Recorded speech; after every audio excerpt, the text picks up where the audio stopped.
بسم اللہ الرحمن الرحیم سورۃ انزلناها وفرضناها وانزلنا فیها آیات بینات لعلکم تذکرون۔ یہ ایک سورت ہے، یہ انداز کسی اور سورت کا نہیں ہے، اس انداز میں اس کا آغاز۔ اور سورۃن نکرہ کو اگر تفخیم کے لیے مانا جائے تو یہ ایک عظیم سورت ہے جو ہم نے نازل کی ہے اور ہم نے اس کو لازم کیا ہے تم پر، فرض کیا ہے تم پر۔ وانزلنا فیہا آیات بینات، اور اس میں ہم نے اتنی بڑی روشن آیات نازل کی ہیں، لعلکم تذکرون، تاکہ تم یاد رکھو، تاکہ تم نصیحت اخذ کرو۔ اس سورہ مبارکہ کا جوڑا جو ہے وہ آپ کو 8 مکی صورتوں کے بعد پھر جا کر ملے گا، اور وہ ہے سورہ احزاب۔ ان دونوں میں بڑی گہری مناسبت ہے اور تقریباً حجم بھی برابر ہے، دونوں 9 رکوعوں پر مشتمل ہیں۔ اگرچہ اس کی آیات جو ہیں یہ چونکہ بعد میں نازل ہوئی ہے تو 9 رکوع 64 آیات میں ہے، وہاں 9 رکوع 73 آیات میں ہے، وہ پہلے نازل ہوئی، وہ سن 5 میں نازل ہوئی، یہ سن 6 میں نازل ہوئی۔ لیکن دونوں میں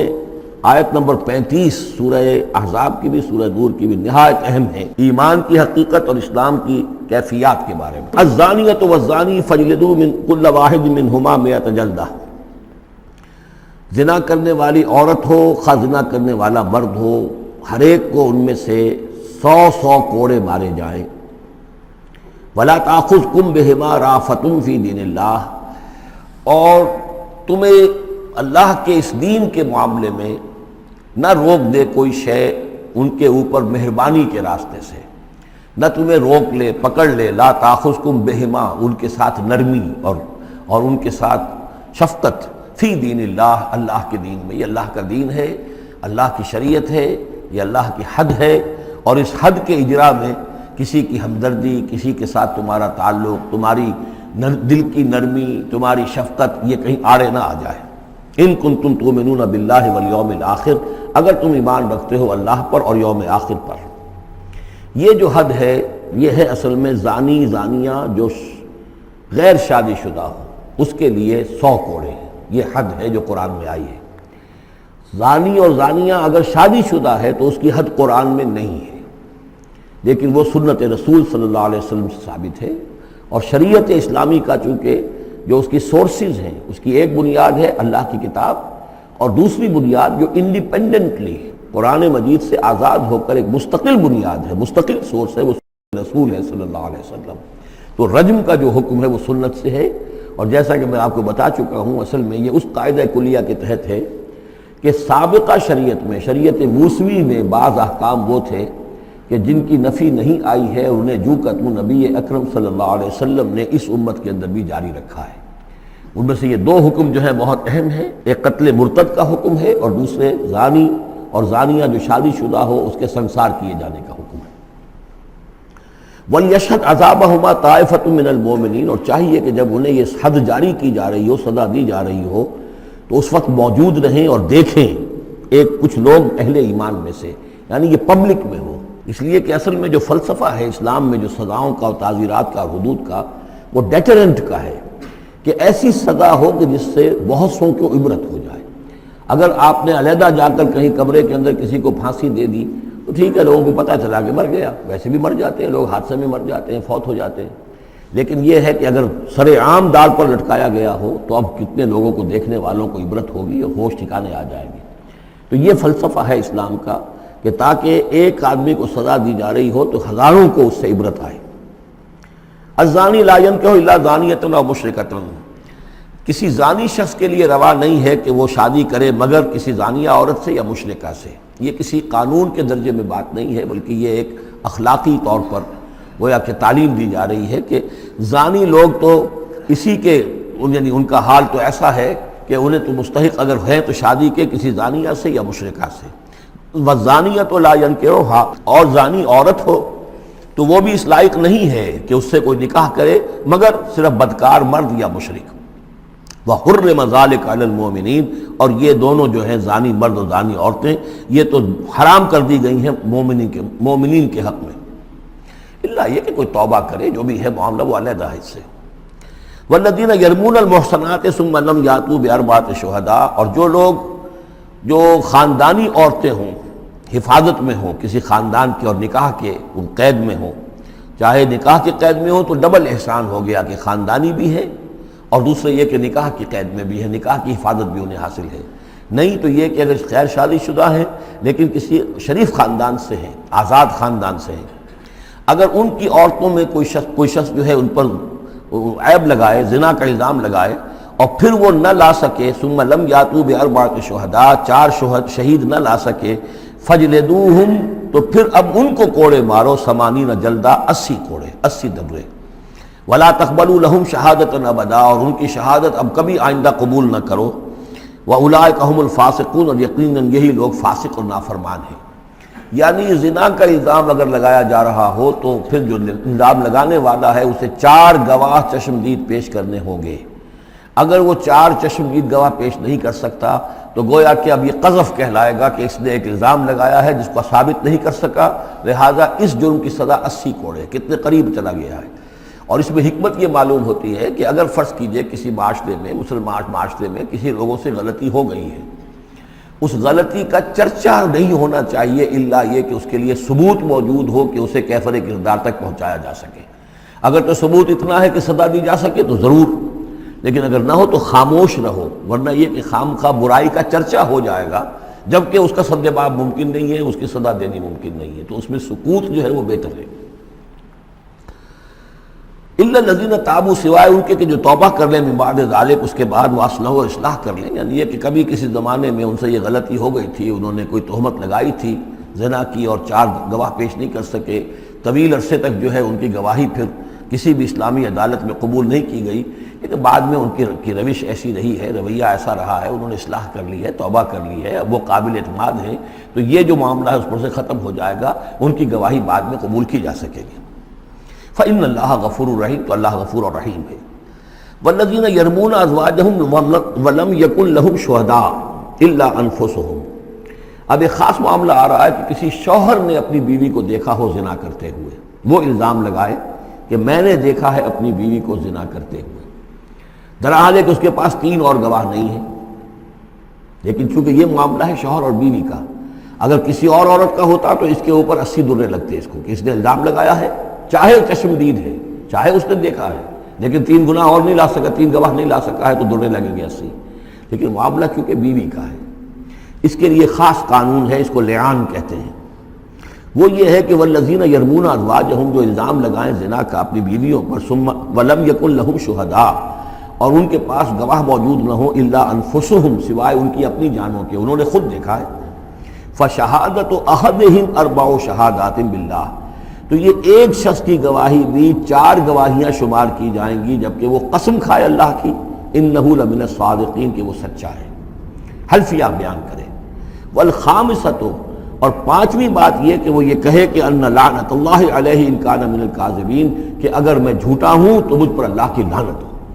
4 مرتبہ قسم کھا کر گواہی دینا گویا کہ وہ 4 گواہوں کی گواہی کے قائم مقام ہو جائے گا، جبکہ پھر وہ یہ بھی کہے کہ اگر میں جھوٹا ہوں تو اللہ کی لعنت مجھ پر ہو، اللعنت اللہ علی الکاذبین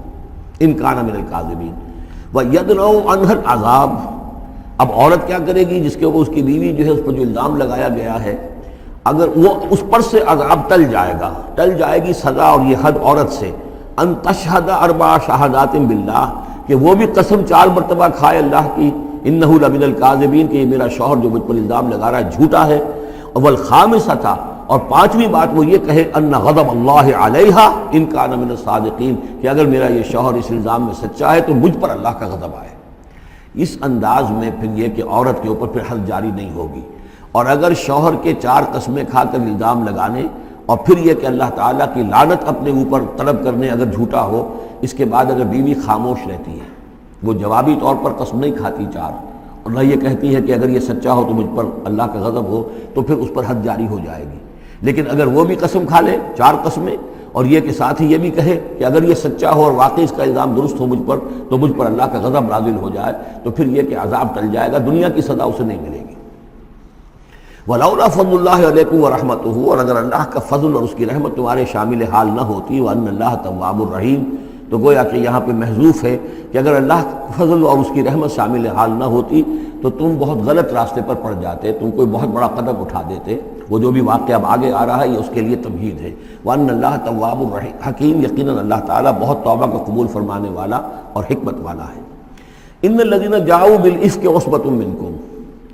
جن لوگوں نے یہ طوفان اٹھایا ہے، جن لوگوں نے تہمت تراشی ہے حضرت عائشہ صدیقہ رضی اللہ تعالی عنہا پر، یہ تمہارے ہی ایک گروہ ہے، تم ہی میں سے ہیں۔ لا تحسبوہ شرا لکم، اسے تم اپنے لیے برا نہ سمجھو، بل ہوا خیر لکم، بلکہ یہ بھی تمہارے لیے خیر ہے۔ اس کے ذریعے سے اللہ تعالیٰ تمہارے سامنے اب اس زمن میں ہدایات دے گا، قوانین بتا دے گا، شریعت کے جو احکام ہیں وہ نازل ہو رہے ہیں، اس کے لیے گویا کہ یہ واقعہ جو ہے ایک تقریب بن گیا، ایک ذریعہ بن گیا۔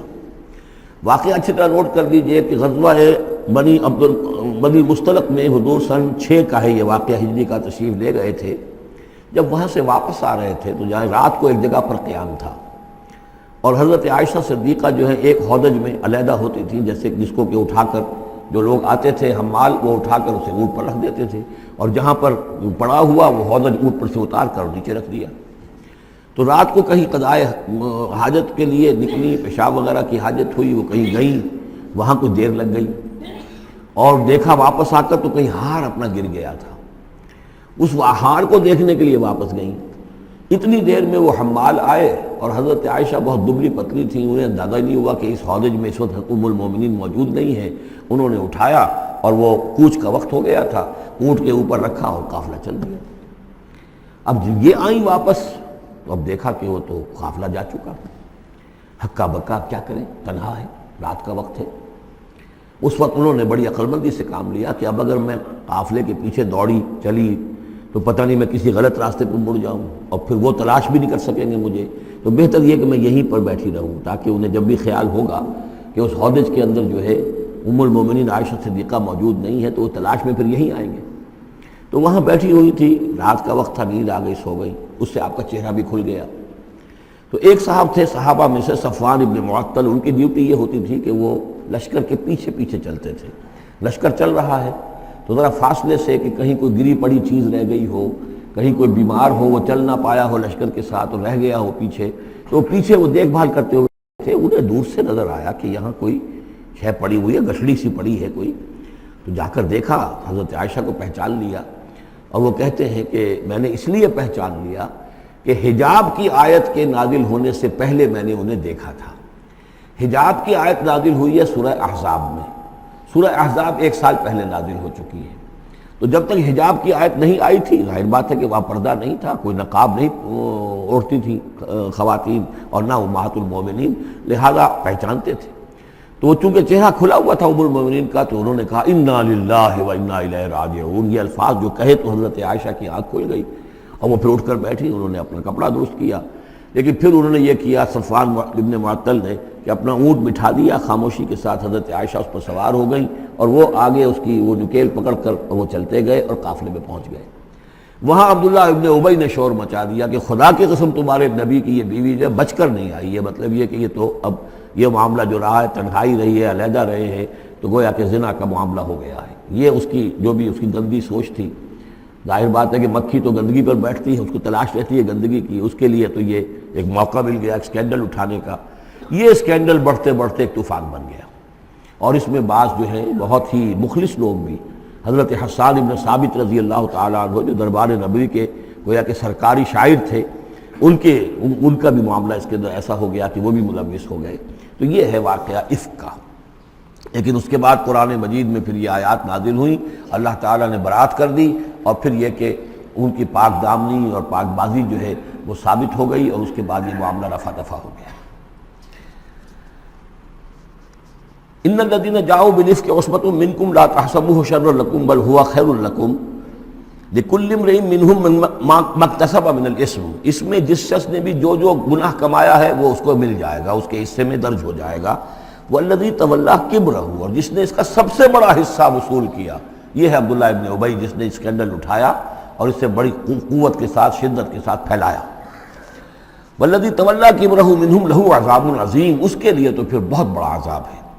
لولا اذ سمعتموہ، مسلمانوں تمہیں کیا ہو گیا، کیوں نہ ایسا ہوا کہ جب تم نے یہ سنا تھا، ظن المؤمنون والمؤمنات بانفسہم خیرا، تو مومن مرد اور مومن عورتیں اپنے بارے میں اچھا گمان کرتی، یعنی یہ کہ حضرت عائشہ کے بارے میں ان کے بارے یہ گمان ہونا چاہیے تھا، انہیں فوراً کہہ دینا چاہیے تھا، وقالوا ھذا افک مبین، اور وہ کہتے فوراً کہ یہ تو کوئی بہت بڑی تہمت ہے۔ لولا جاؤ علیہ باربعۃ شہداء، کیوں نہیں وہ لے کر آئے 4 گواہ، اگر تو ان کے پاس گواہ تھے یہ بات کہنے کے لیے تب تو زبان کھولنی چاہیے تھی، اگر 4 گواہ نہیں تھے تو انہیں زبان بند رکھنی چاہیے تھی۔ فَإِذْ لَمْ تَأْتُوا بِالشُّهَدَاءِ، اس لیے کہ یہ 4 گواہوں والی آیت جو ہے یہ سورہ نساء میں اتر چکی تھی، سورہ نساء سن 4 میں آ چکی ہے۔ وہ ابتدائی احکام جو تھے کہ 4 گواہ ہونے چاہیے اس معاملے کے اندر، یہ آیت سورہ نساء میں آ چکی ہے۔ تو فرمایا کہ یہ کیوں نہیں 4 گواہ لے کر آئے؟ فَإِذْ لَمْ تَأْتُوا بِالشُّهَدَاءِ، اگر وہ 4 گواہ نہیں لا سکے فَأُولَٰئِكَ عِندَ اللَّهِ هُمُ الْكَاذِبُونَ، تو یقیناً اللہ کے نزدیک اور قانون اسلامی کے نزدیک پھر وہی جھوٹے ہیں۔ وَلَوْلَا فَضْلُ اللَّهِ عَلَيْكُمْ وَرَحْمَتُهُ، اور اگر نہ ہوتا اللہ کا فضل اور اس کی رحمت تمہارے شامل حال فی الدنیا والآخرہ، دنیا میں اور آخرت میں بھی، لَمَسَّكُمْ فِيمَا أَفَضْتُمْ، تو تم پر پڑتی اس چیز پر کہ جس کا چرچا تم نے کیا ہے، عذاب عظیم، بہت بڑا عذاب۔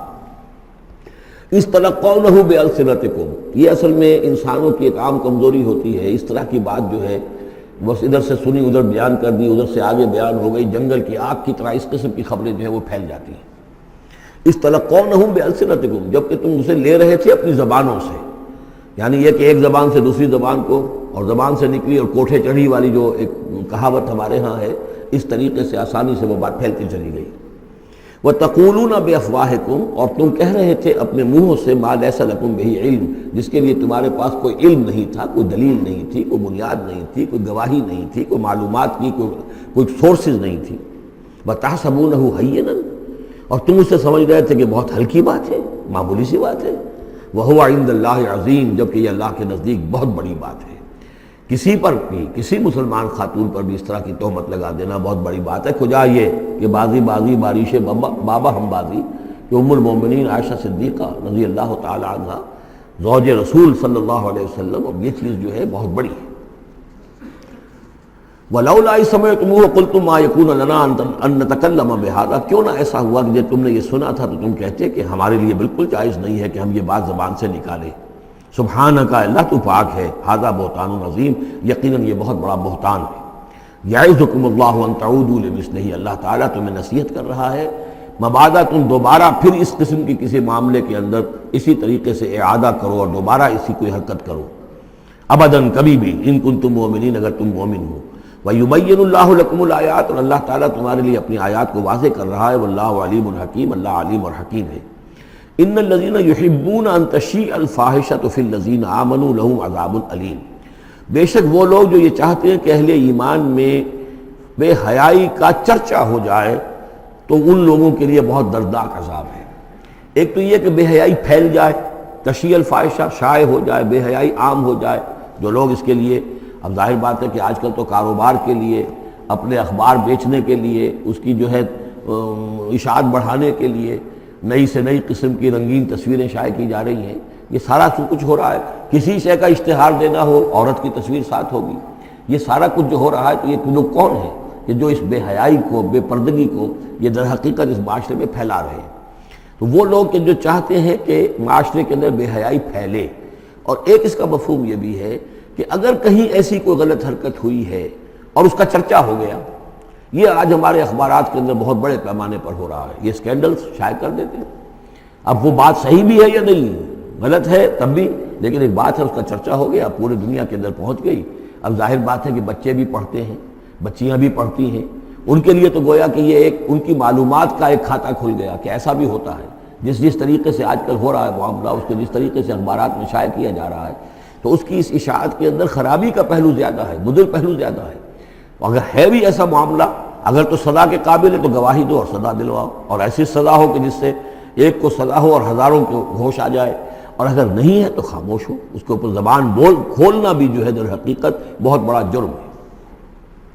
ان الذين يحبون ان تشيع الفاحشة في الذين آمنوا لهم عذاب أليم في الدنيا والآخرة، دنیا میں بھی اور آخرت میں بھی۔ واللہ یعلم وانتم لا تعلمون، اللہ جانتا ہے اور تم نہیں جانتے۔ ولولا فضل اللہ علیکم ورحمتہ، اور اگر اللہ کا فضل نہ ہوتا تم پر اور اس کی رحمت نہ ہوتی تو یہ تو طوفان ایسا اٹھا تھا کہ اس کے بڑے دور تک نتائج نکل سکتے تھے، یہ محذوف ہے۔ وان اللہ رؤوف الرحیم، تو اللہ بہت رؤوف ہے اور رحیم ہے۔ یا ایھا الذین آمنوا لا تتبعوا خطوات الشیطان، اہل ایمان شیطان کے نقش قدم کی پیروی نہ کرو۔ ومن یتبع خطوات الشیطان، جو کوئی بھی شیطان کے نقوش پا کی پیروی کرے گا فَإِنَّهُ يَأْمُرُ بِالْفَحْشَاءِ وَالْمُنکَرِ، تو شیطان تو اسے حکم دے گا، وہ تو حکم دیتا ہے بے حیائی کا اور منکر کا، بری بات کا۔ وَلَوْلَا فَضْلُ اللَّهِ عَلَيْكُمْ وَرَحْمَتُهُ، اور اگر نہ ہوتا اللہ کا فضل اور اس کی رحمت تمہاری شامل حال، ما زکا منکم من احد ابدا، تم میں سے کوئی ایک انسان بھی کبھی پاک نہ ہو سکتا۔ اللہ تعالیٰ کا فضل ہے، اللہ کی رحمت ہے، ایک شخص سے غلطی ہو جاتی ہے، اللہ پردہ پڑا رہنے دیتا ہے تو اس کے اندر اصلاح کا مادہ پیدا ہو جاتا ہے۔ ایک دفعہ آدمی ننگا ہو جائے تو پھر ڈھیٹ ہو جاتا ہے۔ اس سے یہ کہ اللہ تعالیٰ جو ہے ان چیزوں کے اندر اس کی بڑی حکمت ہے کہ اگر کوئی غلطی ہو گئی ہے فوراً نہیں پکڑتا، وہ اس کو مہلت دیتا ہے، اصلاح کرے۔ وَلَوْلَا فَضْلُ اللَّهِ عَلَيْكُمْ وَرَحْمَتُهُ، اگر نہ ہوتا اللہ کا فضل تم پر اور اس کی رحمت، ما زکا منکم من احد ابدا، تم میں سے کوئی بھی کبھی نیک اور پارسا نہ بن سکتا اور پاک نہ ہو سکتا۔ ولیکن اللہ یزکی من یشاء، بلکہ یہ تو اللہ تعالیٰ ہی پاک کرتا ہے جس کو چاہتا ہے۔ واللہ سمیع علیم، اللہ سمیع علیم ہے۔ ولا یأتل اولو الفضل منکم والسعة ان یؤتوا اولی القربى والمساکین والمہاجرین فی سبیل اللہ۔ اس آیت کی بھی شان نزول ہے کہ حضرت ابو بکر صدیق رضی اللہ تعالیٰ عنہ کے ایک یا تو بھانجے تھے یا خالہ زاد بھائی تھے، حضرت مصطح۔ یہ حضرت مصطح جو ہے غریب آدمی تھے اور حضرت ابو بکر ان کی مدد کیا کرتے تھے، پیسے سے، مال سے ان کی ضرورت جو ہے پوری کرتے تھے۔ لیکن یہ مصطح بھی اس میں شریک ہو گئے۔ حضرت عائشہ صدیقہ رضی اللہ تعالیٰ عنہ پر جو تہمت کا معاملہ چلا تو حضرت ابو بکر کو جب معلوم ہوا کہ مصطح بھی اس معاملے کے اندر شریک ہے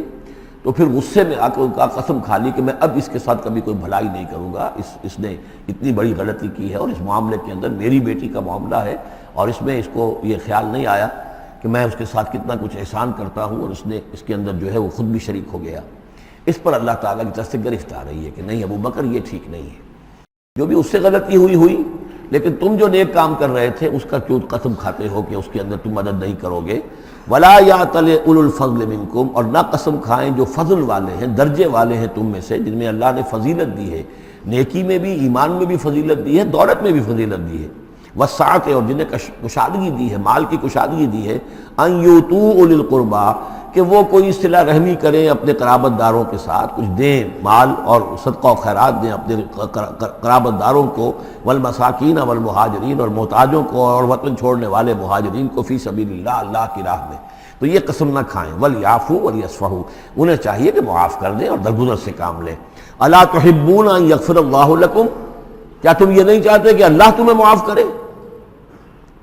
یعنی اے ابو بکر اگر تم یہ چاہتے ہو، تم سے بھی تو کوئی خطا آخر ہو جاتی ہے، اللہ معاف فرماتا ہے، کیا تم نہیں چاہتے کہ اللہ تمہاری خطاؤں سے درگزر کرے؟ الا تحبون ان یغفر اللہ لکم، کیا تم نہیں پسند کرتے اس کو کہ اللہ تمہیں معاف کرے؟ اس پر اس آیت کو سنتے ہی حضرت ابو بکر صدیق کے الفاظ یہ نقل کیے گئے، بلا یا ربنا انا نحب،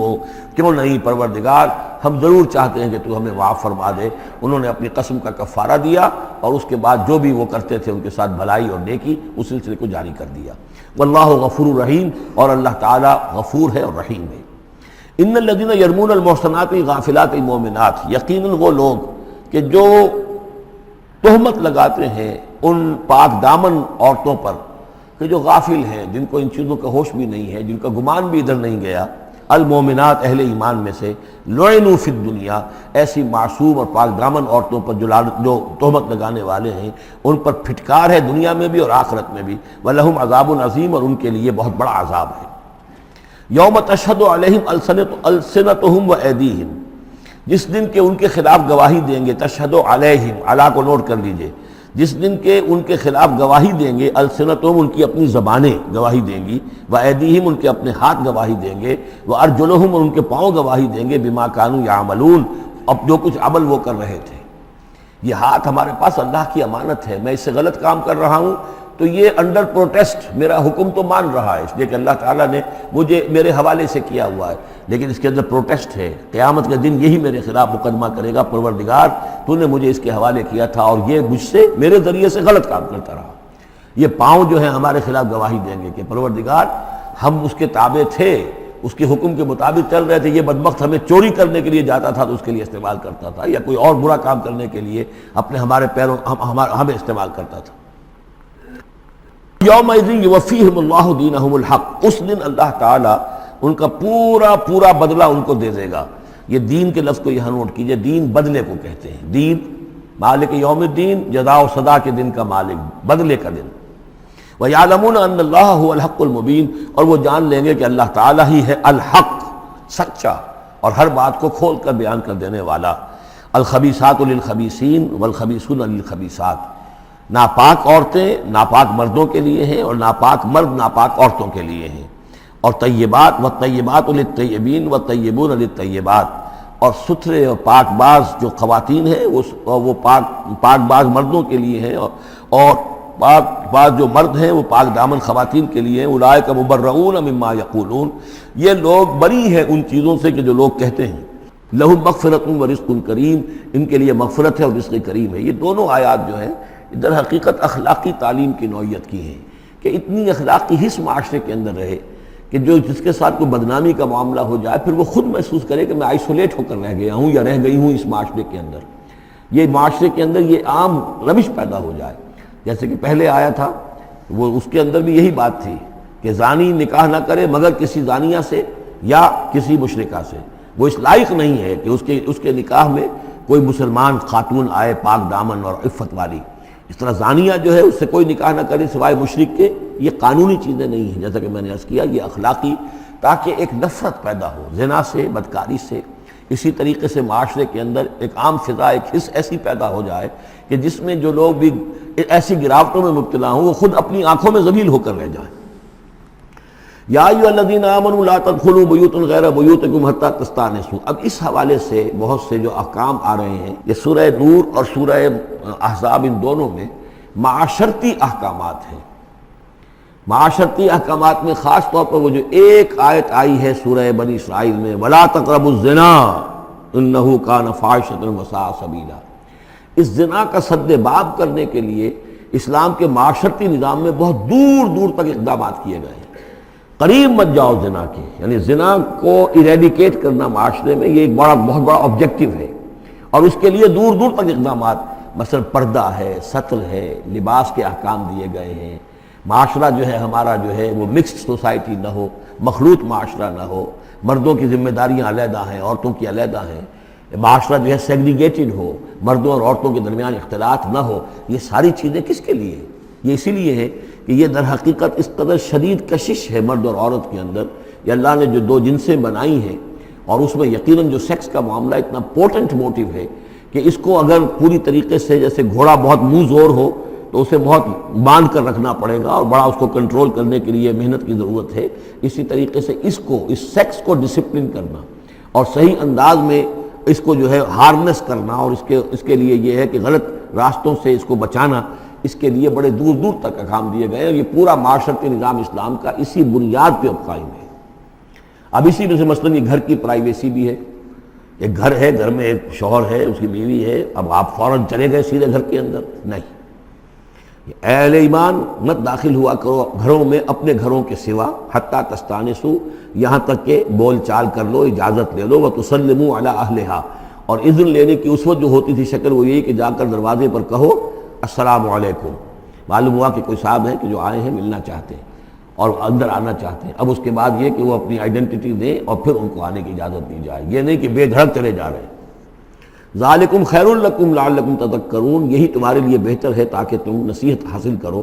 فإن لم تجدوا فیہا احدا فلا تدخلوها، اگر اس گھر میں کوئی نہ ہو تو پھر اس میں داخل مت ہو، حتیٰ یؤذن لکم، یہاں تک کہ تمہیں اجازت دی جائے۔ جو گھر کا مالک ہے وہ اگر اجازت دے کہ ہاں میرا گھر اس وقت خالی ہے تم اس میں جا سکتے ہو، ورنہ یہ کہ خالی گھر کے اندر جہاں کوئی نہیں ہے داخلے کی اجازت نہیں ہے۔ وَإِن قِيلَ لَكُمْ، اور اگر کہا جائے تم سے ارجعوا، چلے جاؤ، لوٹ جاؤ، اس وقت میں ملنے کے لیے تیار نہیں ہوں یا میں اپنی کسی مشغولیت میں ہوں، فارجعوا، تو لوٹ جاؤ۔ اب دیکھیے یہ آداب ہیں۔ ہمارے ہاں یہ ہے کہ آپ پہنچ گئے، نہ ٹائم لیا ہوا ہے نہ پہلے سے طے ہے، آپ سمجھتے ہیں کہ مجھے ریسیو کرنا اس کا فرض ہے، کیوں نہیں ملا؟ اس نے انکار کر دیا تو اس کا مطلب یہ کہ بڑا متکبر ہے اور بہت یہ جو ہے شخص جو ہے، یہ نہیں۔ اگر تو آپ وقت طے کر کے گئے ہیں تو اس کا فرض ہے کہ وہ آپ کو ریسیو کرے اور آپ کو وقت دے، لیکن اگر آپ اچانک چلے گئے ہیں تو آپ کو اس کی پرائیویسی پر آپ جو ہے حملہ آور نہیں ہو سکتے۔ وہ اپنے کس کام میں ہے، کس مشغولیت میں ہے، اس کی کیا اہمیت ہے، آپ تو اس کو نہیں جانتے۔ اگر وہ گھر والا کہہ دیتا ارجعوا، وَإِن قِيلَ لَكُمْ ارْجِعُوا فَارْجِعُوا، تو لوٹ جاؤ، ہوا اذکیٰ لکم، یہی تمہارے لیے زیادہ پاک ہے، پاک بازی کا معاملہ، واللہ بما تعملون علیم، اور جو کچھ تم کر رہے ہو اللہ اس سے واقف ہے۔ لیس علیکم جناح ان تدخلوا بیوتا غیر مسکونۃ، اس میں کوئی حرج نہیں ہے کہ تم داخل ہو جایا کرو ایسے گھروں میں کہ جن میں سکونت نہیں ہے، جس میں کوئی لوگ رہتے نہیں ہیں، ریزیڈینشل نہیں ہے۔ اب گوڈاؤنز ہیں، اب ایسا تو نہیں کہ گوڈاؤنز میں آپ نہیں جا سکتے، سامان پڑا ہوا گودام ہے آپ جا سکتے، فیہا متاع لکم، اس میں تمہارا سامان ہے، تو یہ وہی گودام والی بات ہو گئی۔ واللہ یعلم ما تبدون وما تکتمون، اور اللہ جانتا ہے جو تم ظاہر کرتے ہو جو کچھ تم چھپاتے ہو۔ یعنی قانون کی اصل روح کو دیکھنا چاہیے کہ یہ جو روکا جا رہا ہے کہ گھروں میں داخل نہ ہو، تو یہ اصل میں جو پرائیویسی ہے گھر کی اور فیملی کی، اصل میں اس کو ملحوظ خاطر رکھا جا رہا ہے، نہ یہ کہ آپ کہیں کہ صاحب ہم گودام میں بھی داخل نہیں ہو سکتے جب تک یہ پرمیشن جو لکھی ہوئی ہے وہ ہمیں مل نہ جائے۔ قل للمؤمنین یغضوا من ابصارہم، اہل ایمان سے یہ کہیے اے نبی کہ وہ اپنی نگاہوں کو ذرا نیچا رکھا کریں، وَيَحْفَظُوا فُرُوجَهُمْ، اور اپنی شرمگاہوں کی حفاظت کریں، ذَلِكَ أَزْكَىٰ لَهُمْ، یہی ان کے لیے زیادہ پاکیزہ ہے اور زیادہ بہتر ہے۔ إِنَّ اللَّهَ خَبِيرٌ بِمَا يَصْنَعُونَ، یقیناً اللہ تعالیٰ باخبر ہے اس سے کہ جو وہ کر رہے ہیں۔ وَقُلْ لِلْمُؤْمِنَاتِ يَغْضُضْنَ مِنْ أَبْصَارِهِنَّ، اسی طرح مومن عورتوں سے بھی کہہ دیجئے وہ بھی اپنی نگاہیں نیچی رکھا کریں، وَيَحْفَظْنَ فُرُوجَهُنَّ، اور وہ بھی اپنے سطر کو پوری طریقے سے ملحوظ رکھیں اور اپنی شرمگاہوں کی حفاظت کریں۔ وَلَا يُبْدِينَ زِينَتَهُنَّ، اور انہیں نہیں چاہیے کہ وہ اپنی زینت اور سنگھار کو ظاہر کریں، الا ما ظہر منہا، سوائے اس کے کہ جو از خود ظاہر ہو جائے، وَلْيَضْرِبْنَ بِخُمُرِهِنَّ، اور چاہیے کہ وہ اپنے گریبانوں کے اوپر اپنی اوڑھنیوں کے بکل مار لیا کریں، بِخُمُرِهِنَّ عَلَى جُيُوبِهِنَّ، یہ خمرہن کی، خمار کہتے ہیں اوڑھنی۔ ایک دوسرا لفظ جو ہے وہ آئے گا سورہ احزاب میں، ان دونوں الفاظ کو علیحدہ علیحدہ رکھیے۔ تو یہ ہے کہ اپنے گریبانوں کے اوپر، گویا کہ یہ بھی پرانا ہمیشہ سے لباس، عورت کے لباس میں اوڑھنی بھی تھی اور عورت کے لباس میں چادر بھی تھی۔ چادر وہ لے کر نکلتی تھی جب گھر سے باہر جاتی تھی، اور اوڑھنی وہ رکھتی تھی جب کہ گھر کے اندر ہوتی تھی۔ یہی جو ہماری تہذیب کے اندر ہے، یہ عرب کی تہذیب میں پہلے بھی تھا۔ چہرے کا پردہ نہیں تھا عرب میں، چادر وہ لے کے جاتی تھی تو چادر اپنے اوپر ڈالتی تھی، اور مرد بھی چادر کے بغیر نہیں ہوتے تھے، نہ کوئی مرد بغیر چادر کے نہ عورت، بلکہ چادر ہی سے ایک شخص کا رتبہ معین ہوتا تھا۔ کسی کی چادر بڑی شاندار ہے، دوشالہ اوڑھا ہوا ہے، بہت قیمتی ہے، تو وہ بڑا آدمی ہے، وہ سردار ہے۔ کسی کے بیچارے کی جو ہے معمولی سی چادر ہے۔ اور اسی لیے اس حدیث میں آتا ہے کہ جو شخص تکبر کرتا ہے، الکبر ردائی، تکبر جو ہے وہ تو میری چادر ہے۔ اور یہ عرب میں یہ بڑا کسی شخص کی توہین کرنی ہوتی تھی، اس کی چادر گھسیٹتے تھے، گویا کہ اس کی عزت جو ہے اس کو کھینچ لیا ہے۔ تو اللہ فرماتا ہے کہ جو تکبر کرتا ہے وہ گویا میری چادر گھسیٹ رہا ہے میرے کندھے سے۔ اس درجے جو ہے اللہ تعالیٰ جو ہے اس میں اپنی توہین محسوس کرتا ہے۔ تو وہ اپنی ان اوڑھنیوں کے بکل مار لیا کریں اپنے گریبانوں پر، یعنی یہ کہ یہ انسان کے لیے، عورت کے لیے، یہ اس کی زینت کا ایک بہت بڑا حصہ ہے۔ اس کی جو بھی چھاتی ہے اس کے لیے ایک اضافی کرتا اس نے پہنا ہوا ہے، لیکن کرتے کے اوپر مزید جو ہے یہ ایک بکل اس کی اوڑھنی کا ہو۔ وَلَا يُبْدِينَ زِينَتَهُنَّ، اس کے سینے کے اوپر یہ اضافی ہو جائے گا، وَلَا يُبْدِينَ زِينَتَهُنَّ، اور نہ وہ ظاہر کریں اپنی زینت کو۔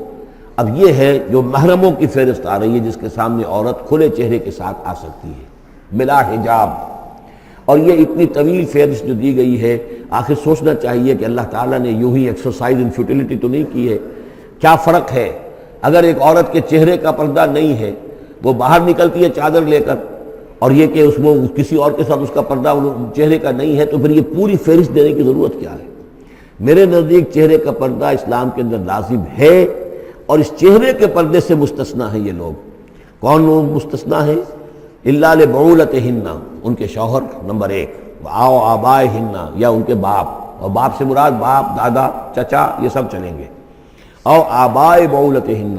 یا ان کے شوہروں کے باپ، او ابنائہن، یا ان کے اپنے بیٹے، او ابنائے بعولتہن، یا ان کے شوہروں کے بیٹے،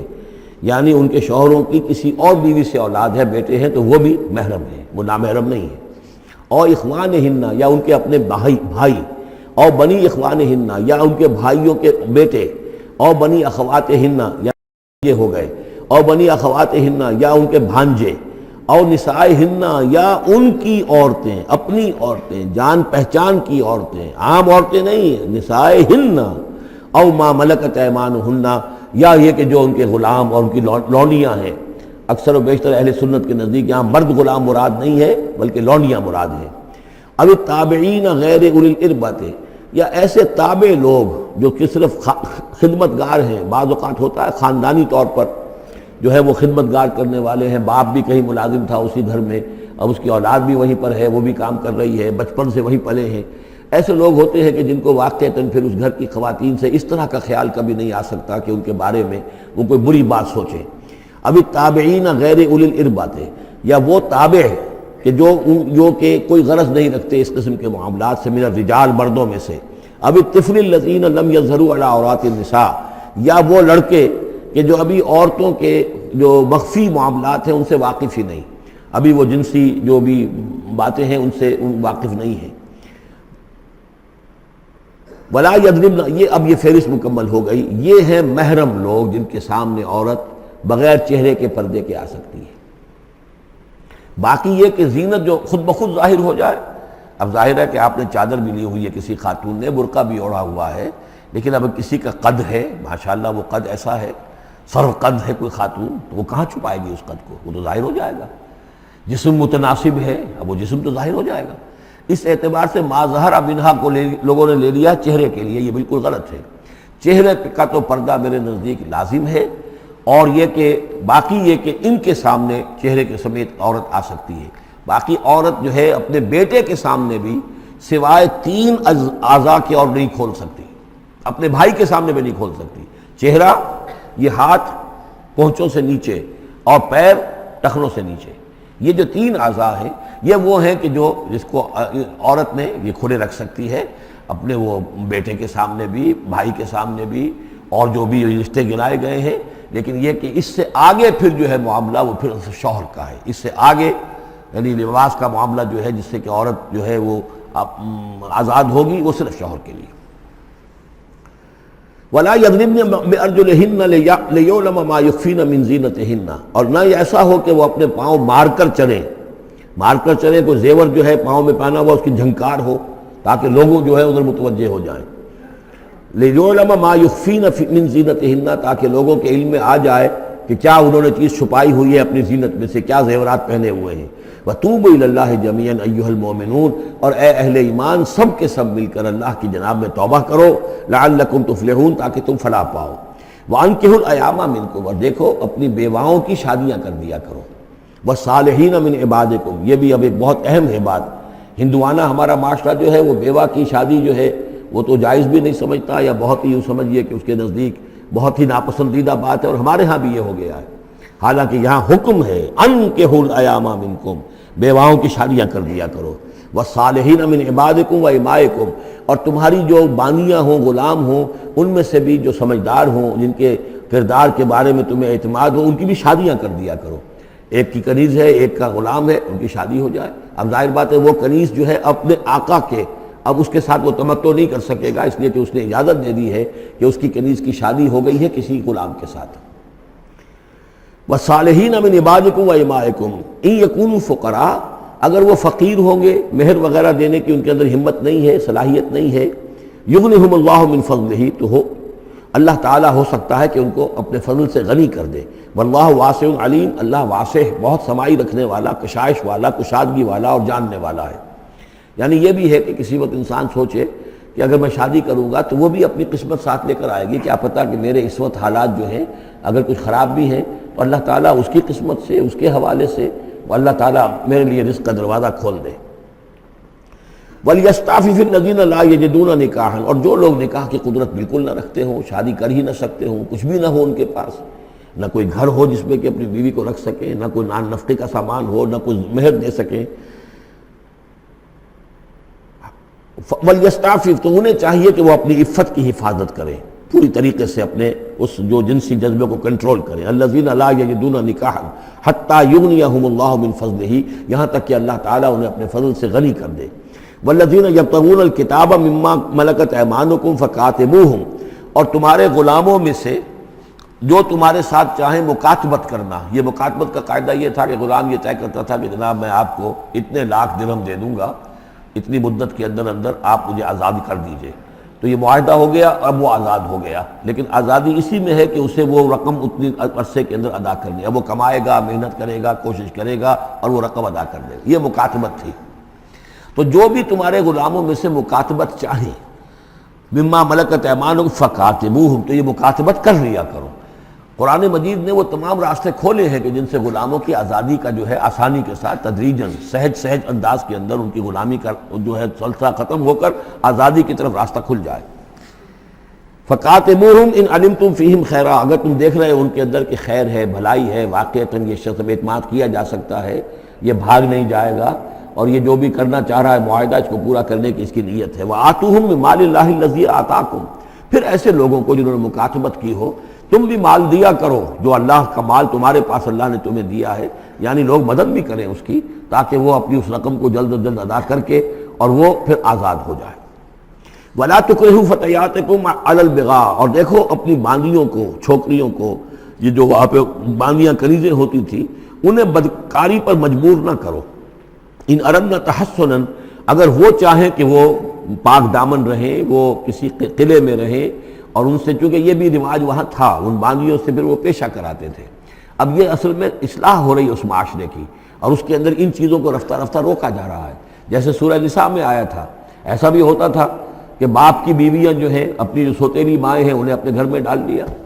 لیکن یہ ساری چیزیں رفتہ رفتہ ایک ایک کر کی بندش ہوئی ہے، تو وہ اپنی اولانیوں سے پیشہ کراتے تھے اور کمائی خود کھاتے تھے۔ تو فرمایا یہ بہت غلط ہے، لِتَبْتَغُوا عَرَضَ الْحَيَاةِ الدُّنْيَا، تاکہ تم حاصل کرو دنیا کی زندگی کا سامان۔ وَمَنْ يُكْرِهُنَّ فَإِنَّ اللَّهَ مِنْ بَعْدِ إِكْرَاهِهِنَّ غَفُورٌ رَحِيمٌ، اور اگر کوئی ان کو مجبور کرے گا اس کام کے لیے تو اللہ تعالیٰ ان کی اس مجبوری کی بنا پر ان کے حق میں غفور اور رحیم ہوگا۔ تم پر وبال آئے گا، جو کام یہ غلط کروائے گا وبال اس پر آئے گا۔ اگر وہ خود جو ہے مجبوراً کر رہی ہے اور وہ اس کے لیے ذہناً تیار نہیں ہے تو بہرحال اللہ اس کے حق میں غفور اور رحیم ہوگا۔ وَلَقَدْ أَنزَلْنَا إِلَيْكُمْ آيَاتٍ مُبَيِّنَاتٍ، اور دیکھو ہم نے نازل کر دی ہے تمہاری جانب یہ روشن آیات، وَمَثَلًا مِّنَ الَّذِينَ خَلَوْا مِن قَبْلِكُمْ، اور وہ ساری باتیں بھی ہم نے بتا دی ہیں کہ جو ان لوگوں میں تھیں جو تم سے پہلے تھے۔ یہ ساری گندگیاں، معاشرتی خرابیاں جو ہیں یہ پہلوں کے اندر بھی تھیں، ہم نے ان سب کی نشاندہی کر دی ہے۔ وَمَوْعِظَةً لِّلْمُتَّقِينَ، اور اہل تقویٰ کے لیے ہم نے نصیحت یہ نازل فرما دی ہے۔ قَدْ جَاءَتْكُم مَّوْعِظَةٌ مِّن رَّبِّكُمْ وَشِفَاءٌ لِّمَا فِي الصُّدُورِ۔ اب یہ 5واں رکوع آ رہا ہے، اور یہ ہمارے اس منتخب نصاب کا جو دوسرا حصہ ہے، ایمان کی بحث، اس کے ضمن میں یہ بہت اہم درس ہے۔ اور یہ آیت نمبر 35 جو آ رہی ہے، یہ قرآن مجید کی عظیم ترین آیات میں سے ہے۔ اس سورہ مبارکہ کی بھی آیت نمبر 35 اور سورہ احزاب میں بھی بالکل ٹھیک یہی نمبر، آیت نمبر 35 آپ کو ملے گی۔ یہ ایمان پر اور وہ اسلام کی کیفیات پر قرآن مجید کی عظیم ترین آیات ہے۔ اللہ نور السماوات والارض، اللہ آسمانوں اور زمین کا نور ہے۔ مثل نور ہی، اس پر ایمان کی مثال، اس کے نور ایمان کی مثال ایسی ہے کہ مشکاتن، جیسے ایک طاق ہے، فیہا مصباح، اس میں ایک چراغ روشن ہے۔ المصباح فی زجاجہ، وہ چراغ جو ہے چمنی کے اندر ہے، شیشہ ہے اس کے اوپر، جیسے لالٹینیں ہوتی تھی پچھلے زمانے میں،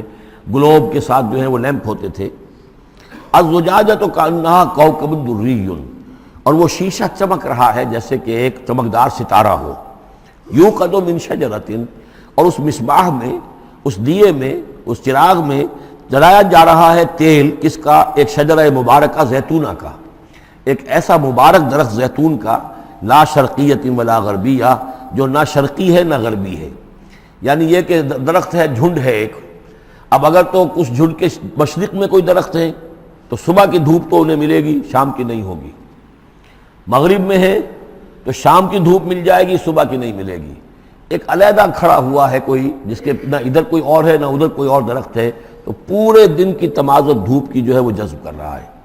اور ایسے درخت کا جو روغن زیتون ہوتا تھا وہ بہت صاف شفاف، اسی کی مثال دی جا رہی ہے کہ نہ شرقی ہے نہ غربی ہے، وہ کسی جانب سے اوٹ میں ہے ہی نہیں۔ یکاد زیتھا یضیء، اس کا جو روغن ہے وہ بھڑک اٹھنے کو بیتاب ہے، قریب ہے کہ روشن ہو جائے۔ وَلَوْ لَمْ تَمْسَسْهُ نَارٌ، چاہے اسے ابھی آگ نے چھوا ہی نہ ہو۔ نور علی نور، جب آگ مس کر جائے، چھو جائے تو پھر نور علی نور ہے، وہ بھڑک اٹھتا ہے۔ یہدی اللہ لنورہ من یشاء، اللہ تعالیٰ ہدایت فرماتا ہے اپنے نور کی جانب جس کو چاہتا ہے۔ وَيَضْرِبُ اللَّهُ الْأَمْثَالَ لِلنَّاسِ، اور اللہ تعالیٰ مثالیں بیان کرتا ہے لوگوں کے لیے۔ وَاللَّهُ بِكُلِّ شَيْءٍ عَلِيمٌ، اور اللہ ہر چیز کا کما حقہ علم رکھتا ہے۔ یہ اصل میں ایمان کے لیے، اس کے اجزاء ترکیبی کے لیے بہترین تمثیل ہے، جس کو میں پہلے بیان کرتا رہا ہوں کہ ایک ہے فطرت، انسانی فطرت۔ اگر فطرت سلیم ہے تو اس کے اندر یہ ایمانی حقائق موجود ہیں، معرفت خداوندی موجود ہے، البتہ اس پر کوئی پردے آ گئے ہیں، اس کے اوپر جو ہے کچھ غلاف پڑ گئے ہیں، اور جب آتی ہے وہی وہ اس کو ایکٹیویٹ کرتی ہے۔ آیات الہیہ جو ہیں، آیات قرآنیہ، وہ اندر کے اندر جو ڈورمنٹ اس کی کانشسنس ہے ایمان کی، اس کو ایکٹیویٹ کر کے شعور پر لے آتی ہے۔ اس کو یوں سمجھے کہ جیسے تیل ہے، اب تیل ایک ہے کڑوا تیل، جس سے کہ ہم دیے کبھی جلایا کرتے تھے، اب تو شاید ہی کہیں آپ نے دیکھا ہو دیا کس کو کہتے ہیں، لیکن اس میں وہ کڑوا تیل جو جلتا تھا، تو کڑوا تیل خود آگ نہیں پکڑ سکتا، اس میں بتی ڈالنی پڑتی تھی، کوئی کپڑے کی بتی ہے بٹکر، یا یہ کہ وہ روئی کی بتی بنائی ہے، اس بتی کا پھر آگ لگاتے تھے تو چل تو رہا ہے تیل، لیکن بواسطہ بتی، براہ راست وہ تیل جلنے کی پوزیشن میں نہیں ہے۔ لیکن ایک تیل ہے پیٹرول، اس کو جو کڑوے تیل سے روشنی حاصل کرنے کے لیے جتن کرنے پڑ رہے ہیں آپ کو جلانے کے لیے، اور پیٹرول گویا کہ بیتاب ہے، وہ بھڑک اٹھنے کو بیتاب ہے، ذرا سی چنگاری قریب آئی اور بھڑک گیا۔ اسی طریقے سے انسانوں کی طباع کا فرق ہے۔ کچھ لوگوں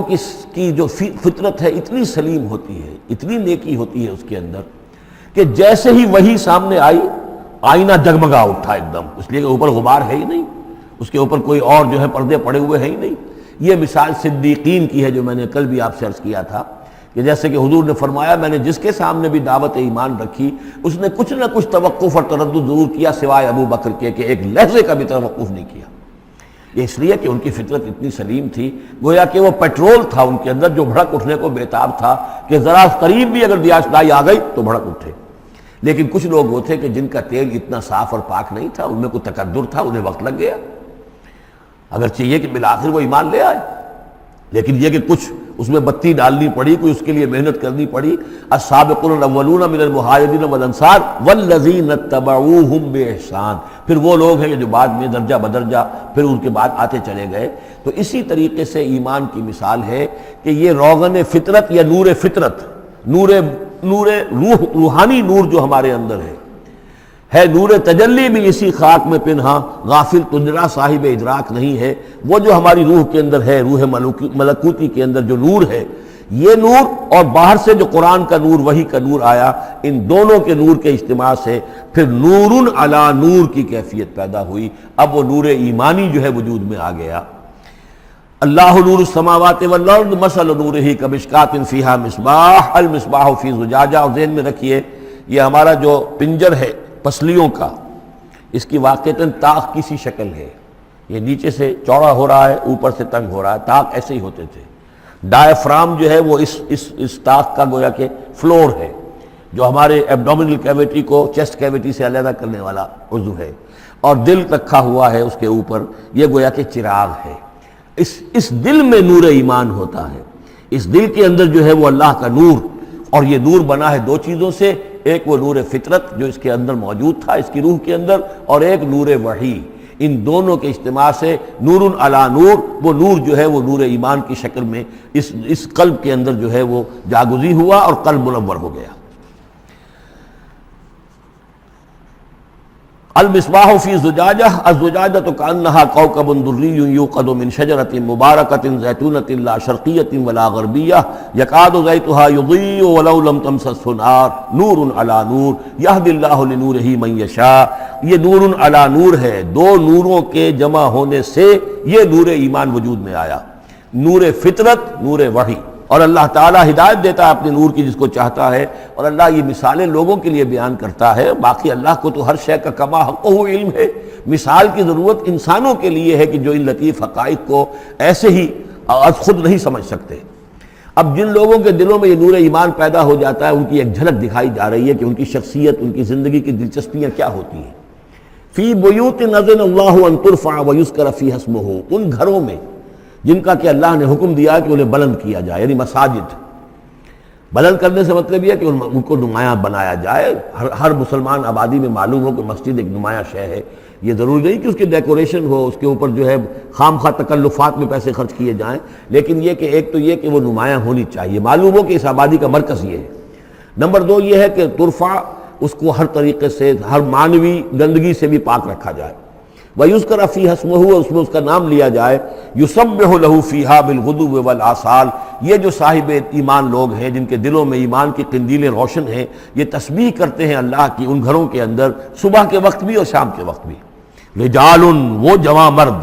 لا تلہیہم تجارت ولا بیع عن ذکر اللہ واقام الصلاۃ، جن کو غافل نہیں کر سکتی نہ کوئی تجارت نہ کوئی خرید و فروخت اللہ کی یاد سے اور نماز کے قائم کرنے سے، وایتاء الزکاۃ اور زکوٰۃ کے ادا کرنے سے، یخافون یومن، یہ سب کچھ کر کے بھی وہ ڈرتے رہتے ہیں، لرزاں و ترساں رہتے ہیں، کانپتے رہتے ہیں اس دن کے تصور سے، تتقلب فیہ القلوب والابصار، جس میں کہ دل بھی الٹ جائیں گے اور نگاہیں بھی الٹ جائیں گی، لیجزیہم اللہ احسن ما عملوا، تاکہ اللہ تعالیٰ ان کو بدلے میں دے بہترین جزا ان کے اعمال کی، ویزیدہم من فضلہ، اور اضافہ کرے اپنی طرف سے اپنے فضل میں سے، واللہ یرزق من یشاء بغیر حساب، اور اللہ تعالیٰ چاہتا ہے دیتا ہے جس کو چاہتا ہے بغیر حساب۔ اللہم ربنا اجعلنا منہم، یہ تو مومن صادق کے لیے ایمان ان کے دلوں میں ہے، اس کی تمثیل یہ ہے، اور ان کے کردار کی جھلک یہ ہے۔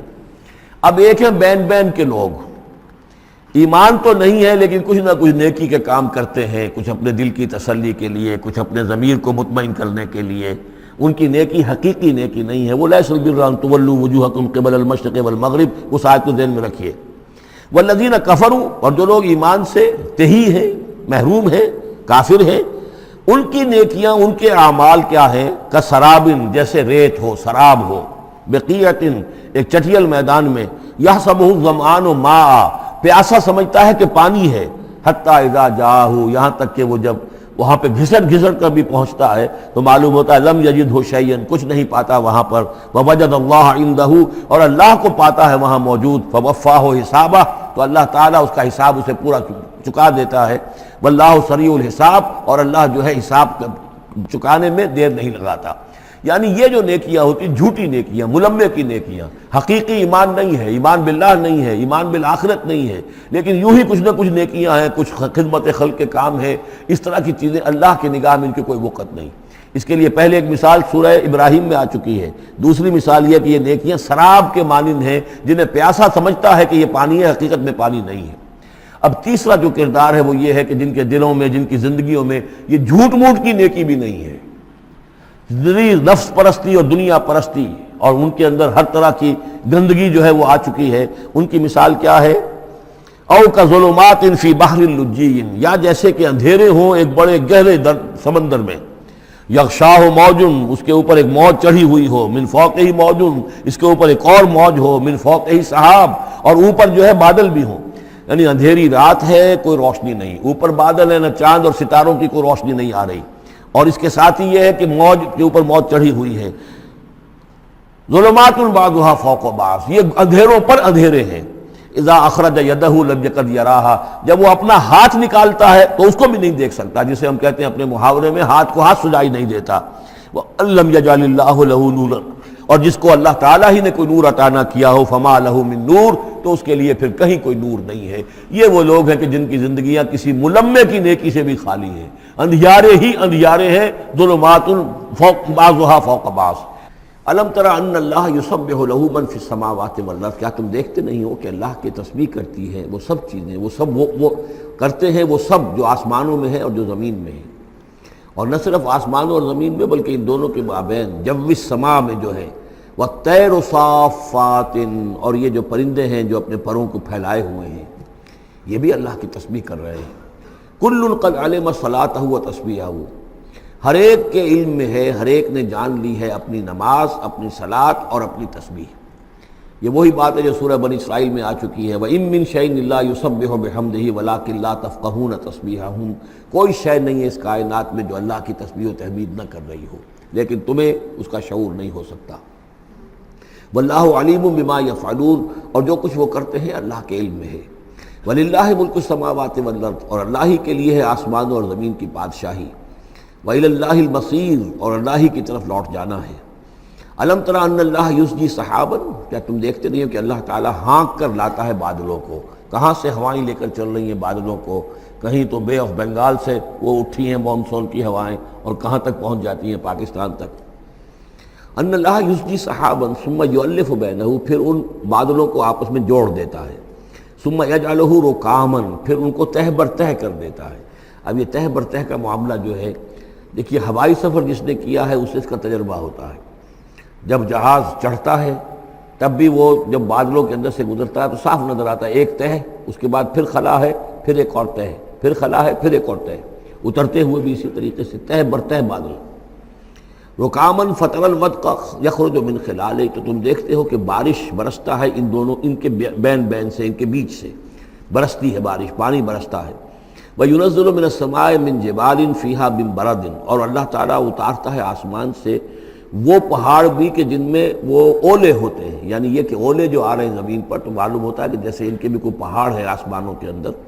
فَيُصِيبُ بِهِ مَن يَشَاءُ، تو اللہ تعالیٰ یہ اولے برسا دیتا ہے جس پر چاہتا ہے، یعنی جس کی کھیتی برباد اللہ کو کرنی ہوتی ہے کسی سبب سے، اس کی کھیتی کے اوپر یہ اولے جا کے برس جاتے ہیں. وَيَصْرِفُهُ عَن مَن يَشَاءُ، اور ان کا رخ پھیر دیتا ہے جس سے چاہتا ہے. ایسا بھی ہوتا ہے بعض اوقات کہ بالکل ایک کھیت جو ہے وہ بالکل تباہ و برباد ہو گیا ہے اور برابر کا کھیت بالکل ٹھیک ہے، اس کے اوپر کوئی اولا نہیں گرا. یکاد سنا برقہ یذہب بالابصار، اور اس کی جو بجلی کی کوند ہے وہ اس قریب ہے کہ وہ لوگوں کی نگاہوں کو اچک کر لے جائے. یقلب اللہ اللیل والنہار، اللہ تعالیٰ عدلتا بدلتا رہتا ہے دن اور رات کو. ان فی ذلک لعبرۃ لاولی الابصار، یقیناً اس میں دھیان کرنے کا اور سبق سیکھنے کا اور عبرت حاصل کرنے کا مواد ہے ہوش مندوں کے لیے، آنکھ والوں کے لیے، دیکھنے والوں کے لیے.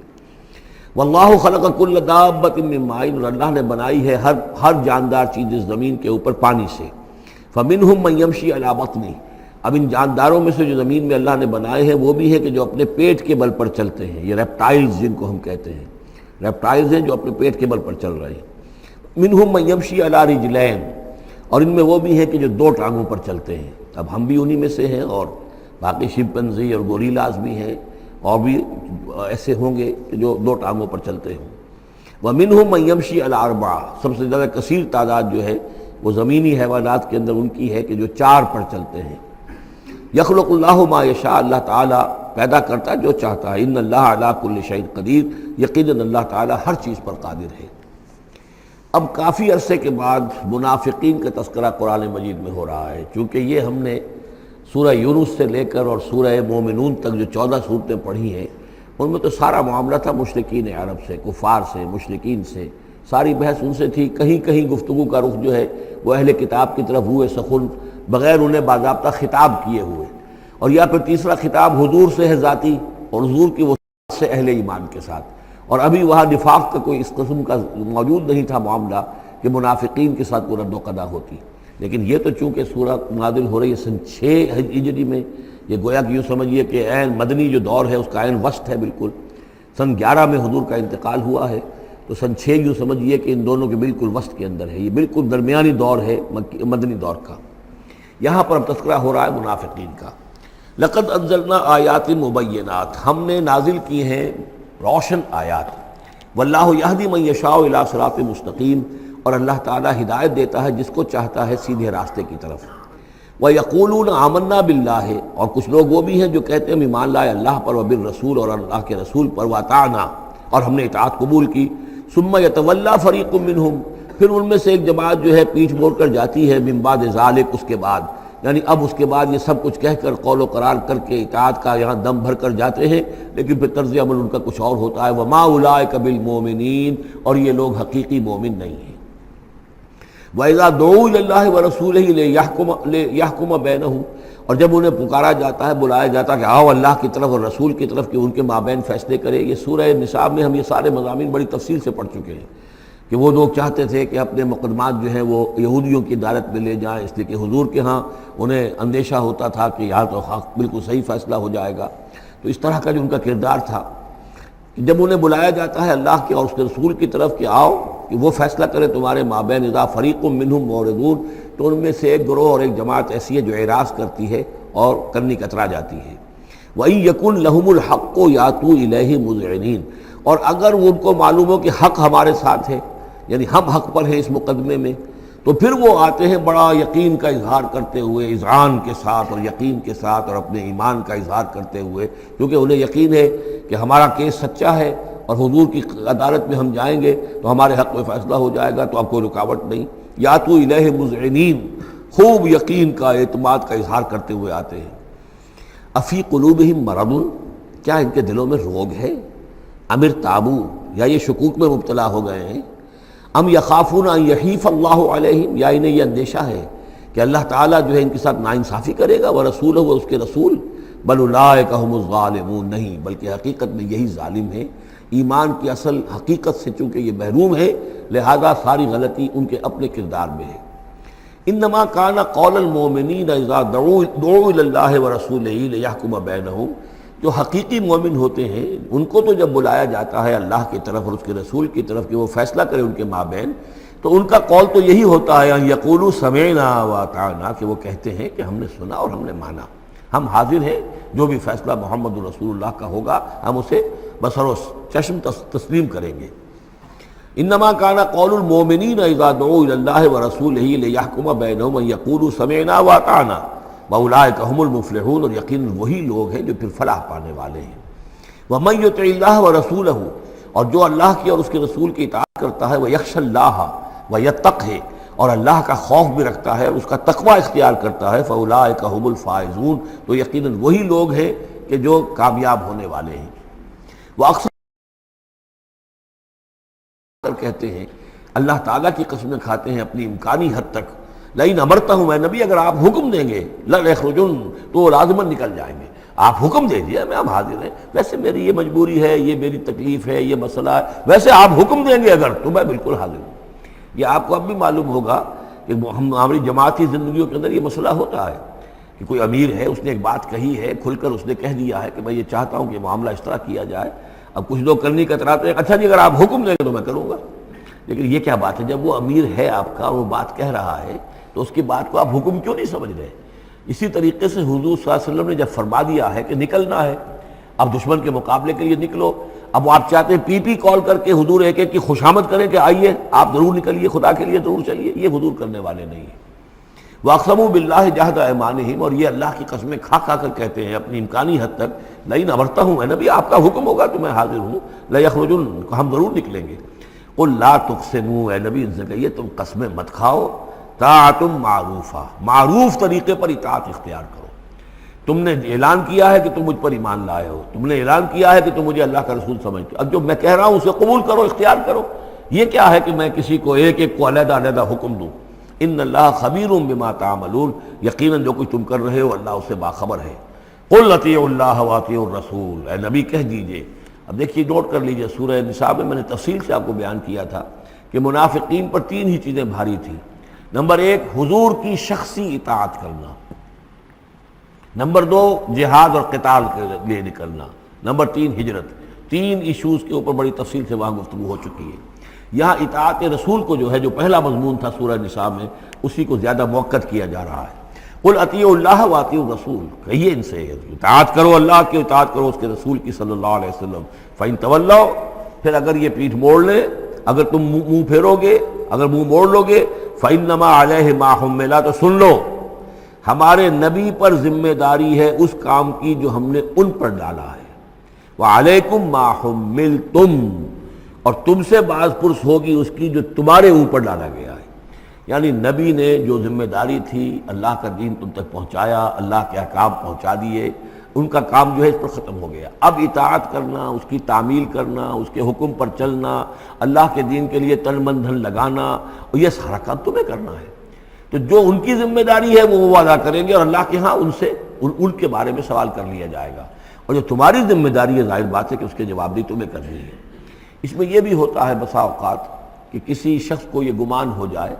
ظاہر بات ہے میں نے آپ کو سنایا تھا کہ ایک شخص نے کہہ دیا تھا حضور سے، اے دل یا محمد، اے محمد عدل سے کام لیجیے صلی اللہ علیہ وسلم۔ بڑی گستاخی کے ساتھ اس نے کہا، گویا کہ الزام لگایا کہ آپ یہ جو صدقات کی جو تقسیم کر رہے ہیں یا مال غنیمت تقسیم کر رہے ہیں، اس میں آپ عدل سے کام نہیں لے رہے۔ تو حضور نے بھی غصے میں جواب دیا تھا کہ انما عدل فلم یا عدل، اگر میں عدل نہیں کروں گا تو کون کرے گا؟ اسی طریقے سے ہو سکتا ہے کسی جماعتی زندگی کے اندر کوئی امیر ہے اور اس سے کوئی شخص یہ محسوس کرے، اس کا ساتھی، کہ مجھ پر زیادتی کی ہے انہوں نے، امیر نے زیادتی کی ہے، کوئی بات نہیں، امیر نے زیادتی کی ہے تو امیر اس کی جواب دہی اللہ کے ہاں کر لے گا۔ اللہ تعالیٰ کے ہاں جواب دہی ہو جائے گی، اور اگر ہو سکتا ہے اس کے کچھ جو بھی نیکیاں ہے وہ تمہارے حساب میں اللہ تعالیٰ درج کر دے، لینا دینا وہاں ہو جائے گا، ڈیبٹ کریڈٹ ہو جائے گا۔ لیکن اس کا مطلب یہ ہو کہ ناراض ہو کر بیٹھ رہا ہو کہ اب اپنی ذمہ داریاں ادا نہیں ہو رہی، تو پھر تو جواب دہی تمہاری ہو جائے گی اللہ کے ہاں، ایکسپلیشن کال تمہاری ہو جائے گی کہ ناراض ہو کر بیٹھ رہے ہیں کیونکہ انہوں نے میرے ساتھ یہ کیا ہے، لہذا میں بس اب کام کچھ نہیں کروں گا۔ یہ تو گویا کہ ایک منفی طرز عمل ہے۔ تمہیں جواب دہی کرنی ہے اپنے فرائض کی، اپنی ذمہ داریوں کی۔ تو یہ جماعتی زندگی سے متعلق بعض بہت اہم ہیں جو مباحث اس سورہ مبارکہ میں آئے ہیں، اور ان میں سے بعض ہمارا جو منتخب نصاب نمبر 2 ہے جو اس سورہ مبارکہ کی آخری آیات ہیں وہ اس کے ایک درس کی حیثیت سے اس میں شامل ہیں۔ جو جماعتی زندگی جو ہے، جب ایک جماعت بنانی پڑے گی، اگر دین کا کام کرنا ہے تو اکیلے اکیلے تو نہیں ہو سکتا، جماعت کا نظم ہو، ایک ڈسپلن ہو، ایک حزب اللہ وجود میں آئے جو سورہ مائدہ میں ہم دیکھ آئے ہیں، فَإِنَّ حِزْبَ اللَّهِ هُمُ الْغَالِبُونَ۔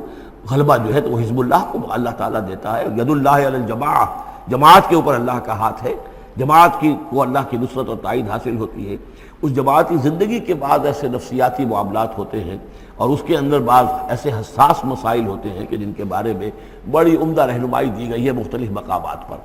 ان پر ہم نے پھر مرتب کیا ہے منتخب نصاب، مطالعہ قرآن حکیم کا منتخب نصاب نمبر 2۔ قُلْ اطیعوا اللہ واطیعوا الرسول، ان پر جو ذمہ ہے وہ ان کی اپنی ذمہ داری کا، اور جو تمہارے اوپر جو بوجھ ہے اور جو تمہاری مسئولیت ہے وہ تمہاری ذمہ داری کی۔ وَإِن تُطِيعُوهُ تَهْتَدُوا، جان لو یہ اللہ کے رسول ہیں، اگر تم ان کی اطاعت پر کاربند رہو گے تبھی تم ہدایت یافتہ ہوگے۔ وَمَا عَلَى الرَّسُولِ إِلَّا الْبَلَاغُ الْمُبِينُ، اور ہمارے رسول پر سوائے صاف صاف پہنچا دینے کے اور کوئی ذمہ داری نہیں ہے۔ اب جو آیت آ رہی ہے یہ بھی طویل آیات میں سے اور عظیم ترین آیات میں سے آیت استخلاف، یہ خلافت کا جو اللہ تعالیٰ نے وعدہ کیا ہے اس امت سے۔ وعد اللہ الذین آمنوا منکم وعملوا الصالحات، اے مسلمانوں اللہ کا وعدہ ہے تم میں سے ان لوگوں کے ساتھ جو ایمان اور عمل صالح کی شرطیں پوری کر دیں گے۔ یہ نام کے مسلمان، نسلی مسلمان جو اللہ کے حکم پر چلتے بھی نہ ہوں، اللہ کے احکام کے مطابق عمل نہ کرتے ہوں، دین کے لیے تن من دھن لگانے کو تیار نہ ہوں، ان سے یہ وعدہ نہیں ہے۔ وعدہ حقیقی اہل ایمان جو ایمان حقیقی کی شرط پوری کرے اور ایمان کے جو عملی تقاضے ہیں ان کو بھی بجا لائے۔ وعد اللہ الذین آمنوا منکم وعملوا الصالحات لیستخلفنہم فی الارض، کہ وہ انہیں زمین میں خلافت عطا کرے گا، حکومت عطا کرے گا، غلبہ عطا کرے گا۔ کما استخلف الذین من قبلہم، جیسے کہ اس نے خلافت عطا کی تھی ان کو جو ان سے پہلے تھے۔ حضرت داؤد کو، حضرت طالوت کو، حضرت سلیمان کو جو خلافت دی گئی، بعد میں بھی مکابی حکومت قائم ہوئی ہے، اس میں بھی خلافت قائم ہوئی۔ تو یہ خلافت جیسے پہلے ہم نے دی تھی سابقہ امت مسلمہ کو، ایسے ہی اے امت محمد صلی اللہ علیہ وسلم تمہیں بھی خلافت دی جائے گی، بشرطے کہ ایمان اور عمل صالح کی یہ 2 شرطیں تم پوری کرو۔ اب یہ خلافت جو ہے اس کو 3 انداز میں یہاں بیان کیا گیا ہے۔ لَيَسْتَخْلِفَنَّهُمْ فِي الْأَرْضِ، انہیں لازماً خلافت دے گا زمین میں، حکومت دے گا، کما استخلف الذین من قبلہم، جیسے کہ خلافت دی تھی اور حکومت دی تھی ان کو کہ جو ان سے پہلے تھے۔ وَلَيُمَكِّنَنَّ لَهُمْ دِينَهُمُ الَّذِي ارْتَضَىٰ لَهُمْ، اور ان کے اس دین کو زمین میں غلبہ عطا کرے گا، قوت عطا کرے گا، تمکن عطا کرے گا جو اللہ نے ان کے لیے پسند کر لیا ہے۔ ظاہر بات ہے مسلمانوں کی خلافت ہے تو اس کے معنی کیا ہے؟ اللہ کے دین کا غلبہ ہے، وہ تو بات تو ایک ہی ہے، اللہ کا دین غالب، اس کے کیا معنی ہے؟ مسلمانوں کی خلافت۔ تو چیز ایک ہی ہے لیکن یہاں 3 الفاظ لا کر اس کی اہمیت کو نمایاں کیا جا رہا ہے 3 اعتبارات سے۔ وَلَا يُمَكِّنَنَّ لَهُمْ دِينَهُمُ الَّذِي ارْتَضَىٰ لَهُمْ، اب یہاں دیکھیے وہی لام مفتوح شروع میں فعل مضارع سے، اور اس کے بعد یہ نون مشدد، یہ سارے وعدے نہایت تاکیدی وعدے ہیں۔ لَيَسْتَخْلِفَنَّهُمْ فِي الْأَرْضِ كَمَا اسْتَخْلَفَ الَّذِينَ مِن قَبْلِهِمْ وَلَيُمَكِّنَنَّ لَهُمْ دِينَهُمُ الَّذِي ارْتَضَىٰ لَهُمْ، واللہ نے دین کون سا ہے جو پسند کر لیا ہے؟ الْيَوْمَ أَكْمَلْتُ لَكُمْ دِينَكُمْ وَأَتْمَمْتُ عَلَيْكُمْ نِعْمَتِي وَرَضِيتُ لَكُمُ الْإِسْلَامَ دِينًا، یہ آیت ہم پڑھ چکے ہیں سورہ مائدہ میں۔ اور تیسری بات وَلَيُبَدِّلَنَّهُم مِّن بَعْدِ خَوْفِهِمْ أَمْنًا، اللہ تعالیٰ ان کی خوف کی کیفیت جو ہے اس کو بدل دے گا امن کی کیفیت سے۔ ظاہر بات ہے جب تک کہ مسلمان کمزور تھے ان کے لیے خوف تھا، ابھی ادھر سے حملے کا اندیشہ ہے، ابھی ادھر سے حملے کا اندیشہ ہے، اب فلاں قبیلے کی طرف سے خبر آئی ہے کہ وہ فوجی تیاری کر رہا ہے، فوج کشی کرے گا، وہ خوف کی ایک کیفیت تھی جو ہر وقت طاری رہی ہے۔ ایمرجنسی کی کیفیت جو ہے مدینہ منورہ میں یوں سمجھیے کہ پورے 5 برس ایمرجنسی رہی ہے، ہر وقت ہر آن اندیشہ ہوتا تھا، خبریں آ رہی ہیں، اب ادھر سے کوئی قبیلہ حملہ کرنے والا ہے، اب یہ مکے میں کوئی ان کی ملاقاتیں ہوئی ہیں، کوئی سازش ہوئی ہے، ابھی کوئی خط چلا گیا ابو عامر راہب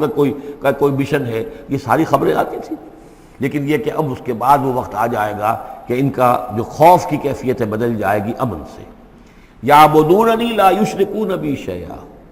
میں یہاں اس کو سمجھتا ہوں مستقبل سے متعلق، جب ایسا ہو جائے گا تو پھر وہ میری بندگی کریں گے کہ اس میں کسی شے کی شرک جو ہے گوارا نہیں کریں گے۔ جب تک اللہ کی حکومت نہیں ہے تو ظاہر بات ہے کچھ نہ کچھ شرک تو ہو ہی رہا ہے۔ اب ہم یہاں رہ رہے ہیں، پاکستان میں رہ رہے ہیں، اللہ کا دین تو قائم نہیں ہے، قانون کس کا ہے؟ اللہ کا تو نہیں ہے۔ تو گویا کہ ہم قومی اعتبار سے، اجتماعی اعتبار سے کفر اور شرک میں زندگی بسر کر رہے ہیں۔ ہاں ہمارا اپنا کوئی عقیدہ فرض کیجئے ہے بھی ٹھیک، بالکل مشرکانہ اوہام سے ہم نے اپنے آپ کو پاک کر لیا ہے، اور توحید فی العقیدہ ہماری بالکل صحیح ہے، لیکن سوال یہ کہ ہم اس ملک کے شہری ہیں، اس ملک کا دستور ہے، اس ملک کے اندر جو ہے اللہ کی حکومت اور اللہ کے قانون کی بالادستی نہیں ہے، تو اس کے کیا معنی؟ ہم بھی اس کے شہری ہونے کی حیثیت سے اس میں ملوث ہیں۔ تو یہ ہے کہ یہ توحید کامل اس وقت ہوگی جب یکون الدین کلہ للہ، جب دین کل کا کل اللہ کے لیے ہو جائے گا۔ عملاً توحید کی تکمیل اس وقت ہوگی۔ یعبدوننی، میری بندگی کریں گے، لا یشرکون بی شیئا، اور میرے ساتھ کسی شے کو شریک نہیں کریں گے۔ ومن کفر بعد ذلک فاولئک هم الفاسقون، اور جو اس کے بعد بھی کفر کریں تو پھر وہ تو فاسق ہیں، ناہنجار ہیں، سرکش ہیں۔ اس کے بھی دو معنی ہو سکتے ہیں، جب دین کا غلبہ ہو گیا پھر بھی جو کفر کرے وہ تو معلوم ہوا کہ اس کے اندر خیر سرے سے ہے ہی نہیں۔ ایک یہ ہے کہ باطل کا غلبہ ہے، باطل کے غلبے میں کسی بندہ مومن کے لیے ایمان لانا مشکل ہے، ایمان پر قائم رہنا مشکل ہے، اسلام پر عمل کرنا مشکل ہے۔ لیکن جب دین غالب ہو گیا ہو تو اب تو ظاہر بات ہے کہ اب تو ساری رکاوٹیں دور ہو گئیں۔ اب تو ایک شخص کی کسی کی اپنی فطرت ہی میں کجی آ چکی ہے، کوئی پرورٹڈ نیچر کا شخص ہے تبھی وہ رہے گا کہ جو اسلام سے دور رہے۔ ومن کفر بعد ذلک فاولئک هم الفاسقون، اور میرے نزدیک اس کا ایک مفہوم یہ بھی ہے کہ ہمارے ان تین پختہ وعدوں کے بعد بھی جو شخص کمر ہمت نہ کس لے اور اس کام کے لیے کھڑا نہ ہو جائے، گویا کہ وہ ہماری بات کا کفر کر رہا ہے، انکار کر رہا ہے، اسے ہمارے ان وعدوں پر یقین نہیں ہے۔ ومن کفر بعد ذلک فاولئک هم الفاسقون، تو وہ تو گویا کہ فاسق ہیں اور سرکش ہیں اور ناہنجار ہیں۔ اس آیت کو ذہن میں رکھیے، اس حدیث کو آج میں چاہتا ہوں کہ اس کا متن بھی آپ کو سنا دوں کہ اس کی خبر دی ہے محمد رسول اللہ صلی اللہ علیہ وسلم نے۔ تاریخی اعتبار سے تو یہ نوٹ کر لیجئے، یہ سن 6 ہی کے اندر، ابتدائی میں سن 6 کے یہ آیت نازل ہوئی۔ سن 6 ہی میں صلح حدیبیہ ہو گئی، انا فتحنا لک فتحا مبینا، گویا کہ اس آیت کا جو مصداق ہے وہ ظاہر ہونا شروع ہو گیا۔ سن 7 میں غزوہ خیبر ہوا، اللہ نے بہت بڑا مال غنیمت مسلمانوں کو دیا۔ سن 8 میں مکہ فتح ہو گیا۔ سن 9 میں موپنگ اپ آپریشن ہو گیا، اعلان کر دیا گیا حج کے اندر کہ آئندہ سے یہاں کوئی مشرک نہیں آئے گا، اور اب تمہارے لیے اتنی مہلت ہے، کسی کوئی معاہدہ قائم نہیں رہے گا، جو معاہدے ہیں میعادی ان کی میعاد ختم ہوتے ہی معاہدہ ختم، اور جن کی میعاد کوئی نہیں تھی ان کے لیے ہم 4 مہینے کی میعاد مقرر کر رہے ہیں کہ اس کے بعد کوئی معاہدہ کسی مشرک سے نہیں ہے، جب یہ مدت ختم ہو جائے گی قتل عام شروع ہو جائے گا۔ یہ تو اللہ تعالیٰ کی طرف سے جزیرہ نماء عرب کے اندر دین کی تکمیل ہو گئی، خلافت قائم ہو گئی، اللہ کی حکومت قائم ہو گئی۔ جیسے حضرت داؤد خلیفہ تھے، یہاں حضرت محمد خلیفہ ہیں صلی اللہ علیہ وسلم، اس لیے کہ حاکم اب کون ہے؟ حضرت محمد صلی اللہ علیہ وسلم۔ اپنی زندگی میں تو حاکمیت جو بھی ہے آپ کے پاس ہے۔ اس کے بعد خلافت راشدہ میں پھر یہ خلافت کہاں سے کہاں پہنچی وہ آپ کو معلوم ہے، لیکن پھر ریورسل شروع ہو گیا۔ لیکن وہ حدیث میں آپ کو سنا رہا ہوں، حضرت نعمان بن بشیر سے مروی ہے رضی اللہ تعالیٰ عنہ، اور مسند احمد بن حنبل میں یہ روایت ہے کہ حضور نے یہ فرمایا صلی اللہ علیہ وسلم، تکون النبوۃ فیکم ما شاء اللہ ان تکون، مسلمانوں تمہارے مابین نبوت موجود رہے گی جب تک اللہ چاہے گا کہ رہے، یعنی میں موجود رہوں گا بنفس نفیس تمہارے مابین جب تک اللہ چاہے گا۔ ثم یرفع اللہ اذا شاء یرفعها، پھر اللہ تعالیٰ اس کو اٹھا لے گا جب چاہے گا، نبوت کو اٹھا لے گا، یعنی میرا انتقال ہو جائے گا تو ایک دور جو ہے وہ ختم ہو جائے گا۔ فرمایا ثم تکون خلافۃ علی منہاج النبوہ، پھر خلافت ہوگی نبوت کے نقش قدم پر، نبوت ہی کے طریقے پر، ٹھیک وہی نظام جو محمد عربی صلی اللہ علیہ وسلم نے قائم کیا تھا، بین ہی ایک بال کے فرق کے بغیر وہ نظام جو کا تو قائم رہے گا، خلافت علی منہاج النبوہ۔ فتکون ما شاء اللہ وان تکون، یہ بھی رہے گا جب تک اللہ چاہے گا یہ دور۔ ثم یرفع اللہ اذا شاء یرفع، پھر اس دور کو بھی اللہ اٹھا لے گا جب اللہ چاہے گا۔ ثم تکون ملکن عاضا، پھر ملوکیت کا دور آئے گا، اور وہ کاٹ کھانے والی ملوکیت ہوگی، کاٹ کھانے والی ملوکیت، ظالم ملوکیت، اور یہ بھی رہے گا جب تک اللہ چاہے گا، پھر اللہ اس کو بھی اٹھا لے گا۔ پھر چوتھا دور آئے گا ثم تکون ملکا جبریا، پھر غلامی کی ملوکیت ہوگی، یعنی یہ دور جو ہمارا گزرا ہے کولونیل دور، پہلے یہ کہ ملوک تھے، بادشاہ تھے، چاہے وہ بنو عباس میں تھے یا بنو امیہ میں سے تھے، یا یہ کہ ترک تھے، مسلمان تو تھے، کلمہ گو تو تھے، ان میں کوئی کوئی نہ اچھا بھی ہوتا تھا، بہت اچھے لوگ بھی تھے، برے لوگ بھی تھے، لیکن مسلمان تو تھے، کلمہ گو تو تھے۔ لیکن چوتھا دور آیا کہ کہیں ہم انگریزوں کے غلام ہو گئے، کہیں ہم ولندیزیوں کے غلام ہو گئے، کہیں ہم فرانسیسیوں کے غلام ہو گئے، کولونیل پاورز۔ تو ہماری تو ملکہ معظمہ جو ہے ملکہ وکٹوریہ تھی، 1857 سے تو ہم ان کی رعایا بن گئے تھے، اس سے پہلے تو جو بھی تھی بہرحال ایسٹ انڈیا کمپنی جو تھی، لیکن یہ کہ بعد میں تو ہم براہ راست تاج برطانیہ کے غلام تھے۔ یہ چوتھا دور ہے جو تقریباً یوں سمجھیے کہ ابھی نصف میں پہنچا ہے، اس اعتبار سے کہ اگرچہ براہ راست وہ جو حکومتوں کا جو ہے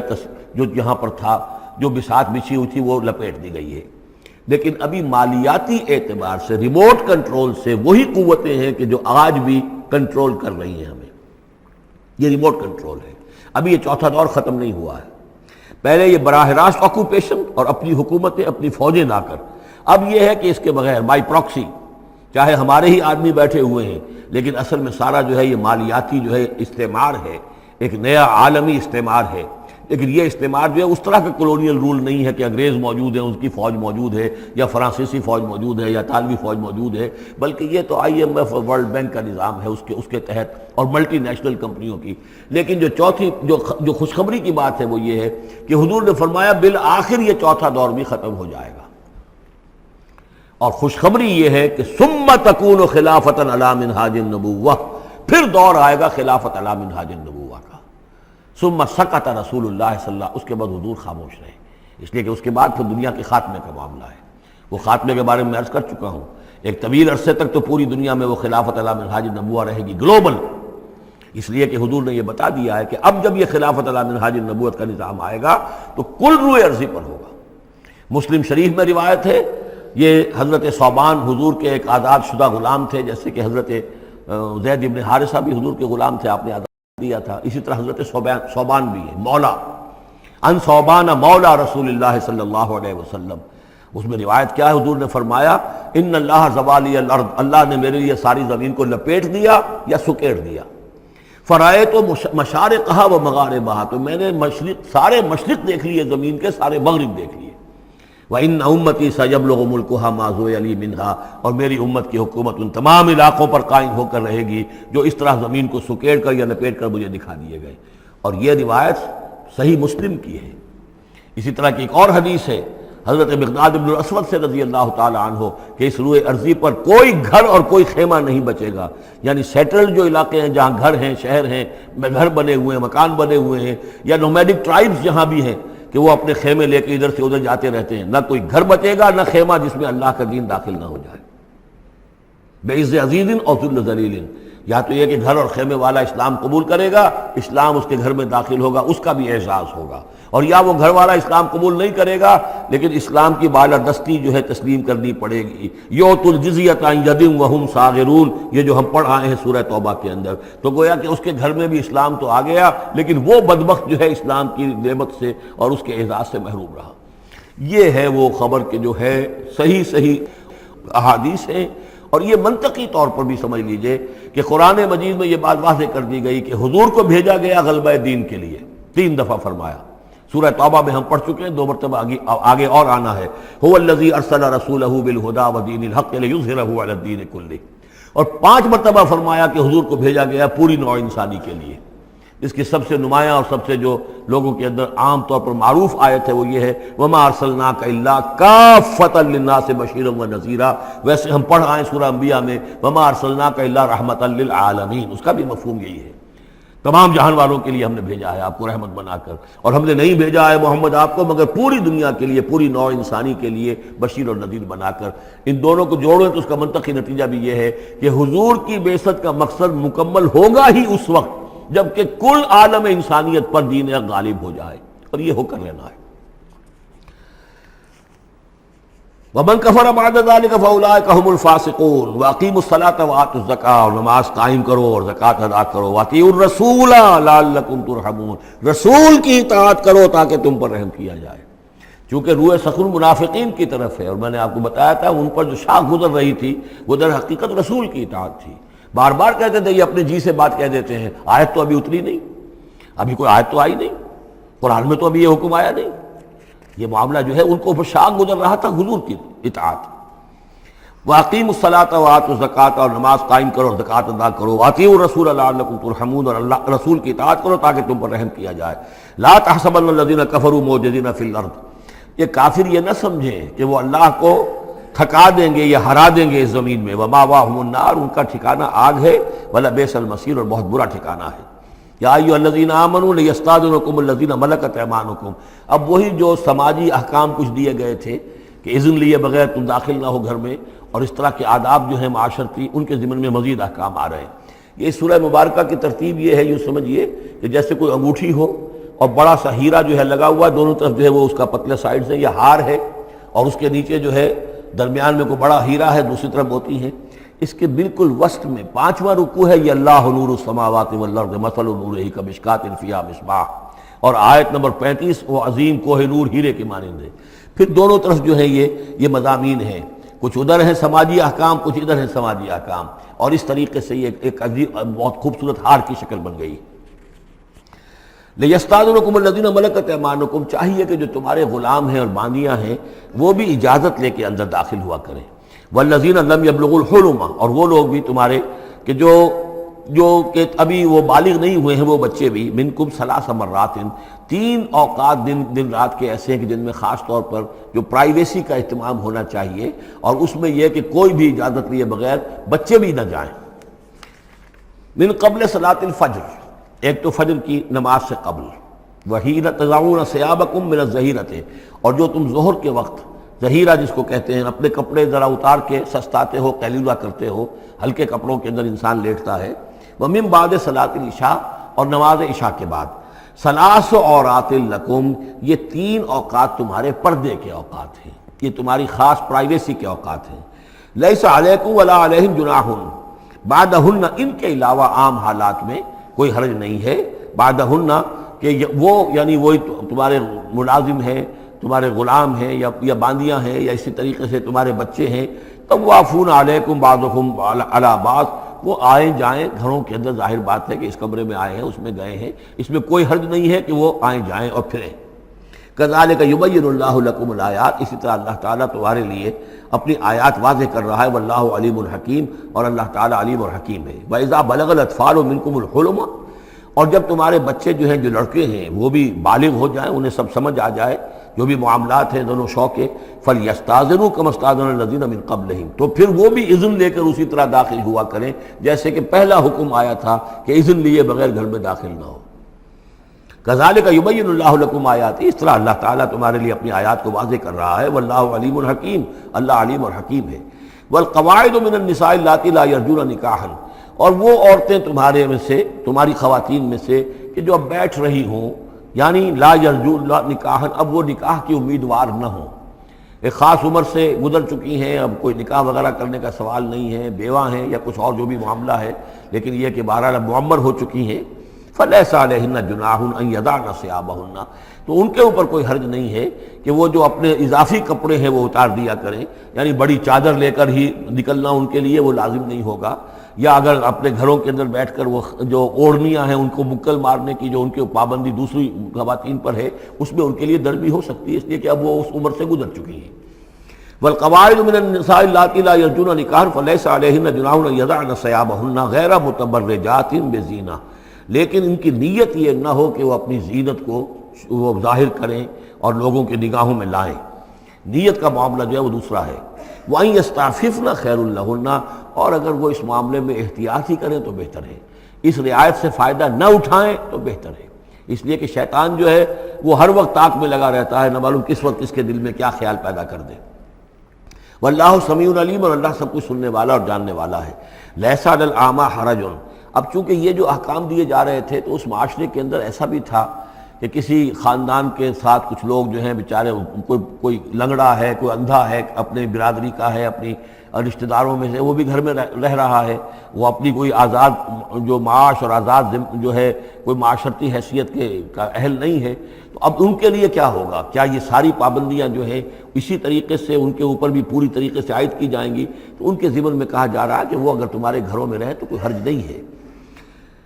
لیس علی الاعمی حرج، کوئی کسی اندھے کے اوپر کوئی حرج نہیں ہے، کوئی تکلیف نہیں ہے، ولا علی الاعرج حرج، اور نہ ہی کسی لنگڑے پر، ولا علی المریض، اور نہ بیمار پر حرج، ولا علی انفسکم، نہ تمہارے اوپر کوئی اس میں کوئی تنگی ہے، ان تاکلوا من بیوتکم و بیوت آبائکم، کہ تم کھانا کھایا کرو اپنے گھروں سے، اپنے باپوں کے گھروں سے، اور بیوت امہاتکم، یا اپنی ماؤں کے گھروں سے، اور بیوت اخوانکم، اپنے بھائیوں کے گھروں سے، اور بیوت اخواتکم، یا اپنی بہنوں کے گھروں سے، اور بیوت اعمامکم، یا اپنے چچاؤں کے گھروں سے، اور بیوت عماتکم، یا اپنی پھوپھیوں کے گھروں سے، اور بیوت اخوالکم، یا اپنے ماموں کے گھروں سے، اور بیوت خالاتکم، یا اپنی خالاؤں کے گھروں سے، او ما ملکت مفاتحہ، یا یہ کہ جس کی کنجیاں تمہارے ہاتھ میں ہے، کارخانہ ہے، اس کے مالک ہی تم ہو، وہاں جاؤ اور وہاں پر جا کر کھانا پینا ہو تو کھاؤ، اور صدیقکم، یا تمہارے اپنے دوست ہیں اس کے گھر سے، لیس علیکم جناح ان تاکلوا، کوئی حرج نہیں ہے تم پر اس میں، ان تاکلوا جمیعا، کہ سب مل کر کھاؤ، او اشتاتا، یا علیحدہ علیحدہ کھاؤ۔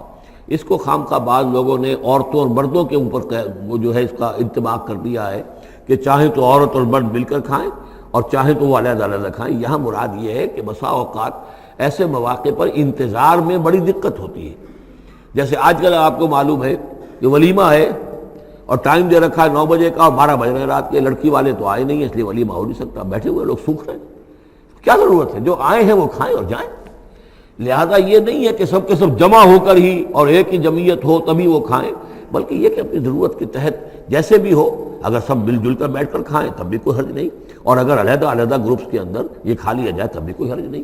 یہ مجلسی احکام جو دیے جا رہے ہیں اس سے مراد یہ نہیں ہے کہ سطر اور حجاب کے احکام بھی یہاں پہ ٹوٹ جائیں گے، اور یہاں پر جو ہے گھریلو جو ہے اگر پارٹیز کوئی تھرو کی گئی ہیں تو اس میں کوئی پردے وردے کی حاجت نہیں ہے، اس میں مرد اور عورتیں جو ہیں وہ مخلوط طور پر شریک ہو جائیں، معاذ اللہ، یہ مراد نہیں۔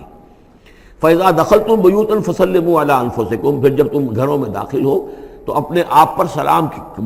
بھیجا کرو، یعنی انفسکم سے مراد ہے گھر میں رہنے والے جو ہیں وہ تمہارے ہی میں سے ہیں، تمہارے رشتہ دار ہیں، عزیز ہیں، یا تمہارے اپنے گھر میں بھی داخل ہو تو السلام علیکم کہو۔ تحیۃ من عند اللہ مبارکۃ طیبۃ، یہ دعا ہے اللہ کے پاس سے، اللہ نے تمہیں سکھائی ہے السلام علیکم، اور یہ مبارک بھی ہے اور پاک بھی ہے۔ کذالک یبین اللہ لکم الآیات لعلکم تعقلون، اسی طرح اللہ تعالیٰ تمہارے لیے اپنی آیات کو واضح کر رہا ہے، کھول کر بیان کر رہا ہے تاکہ تم عقل سے کام لو۔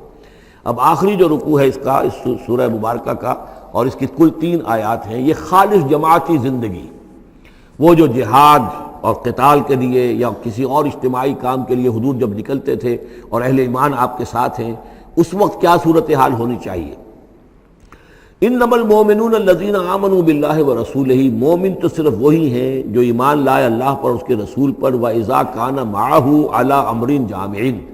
اور جب وہ ہوتے ہیں ان کے ساتھ یعنی رسول کے ساتھ کسی اجتماعی کام کے ضمن میں، لم يذهبوا حتى يستأذنوه، تو وہاں سے جاتے نہیں ہیں جب تک کہ اجازت نہ لے لیں۔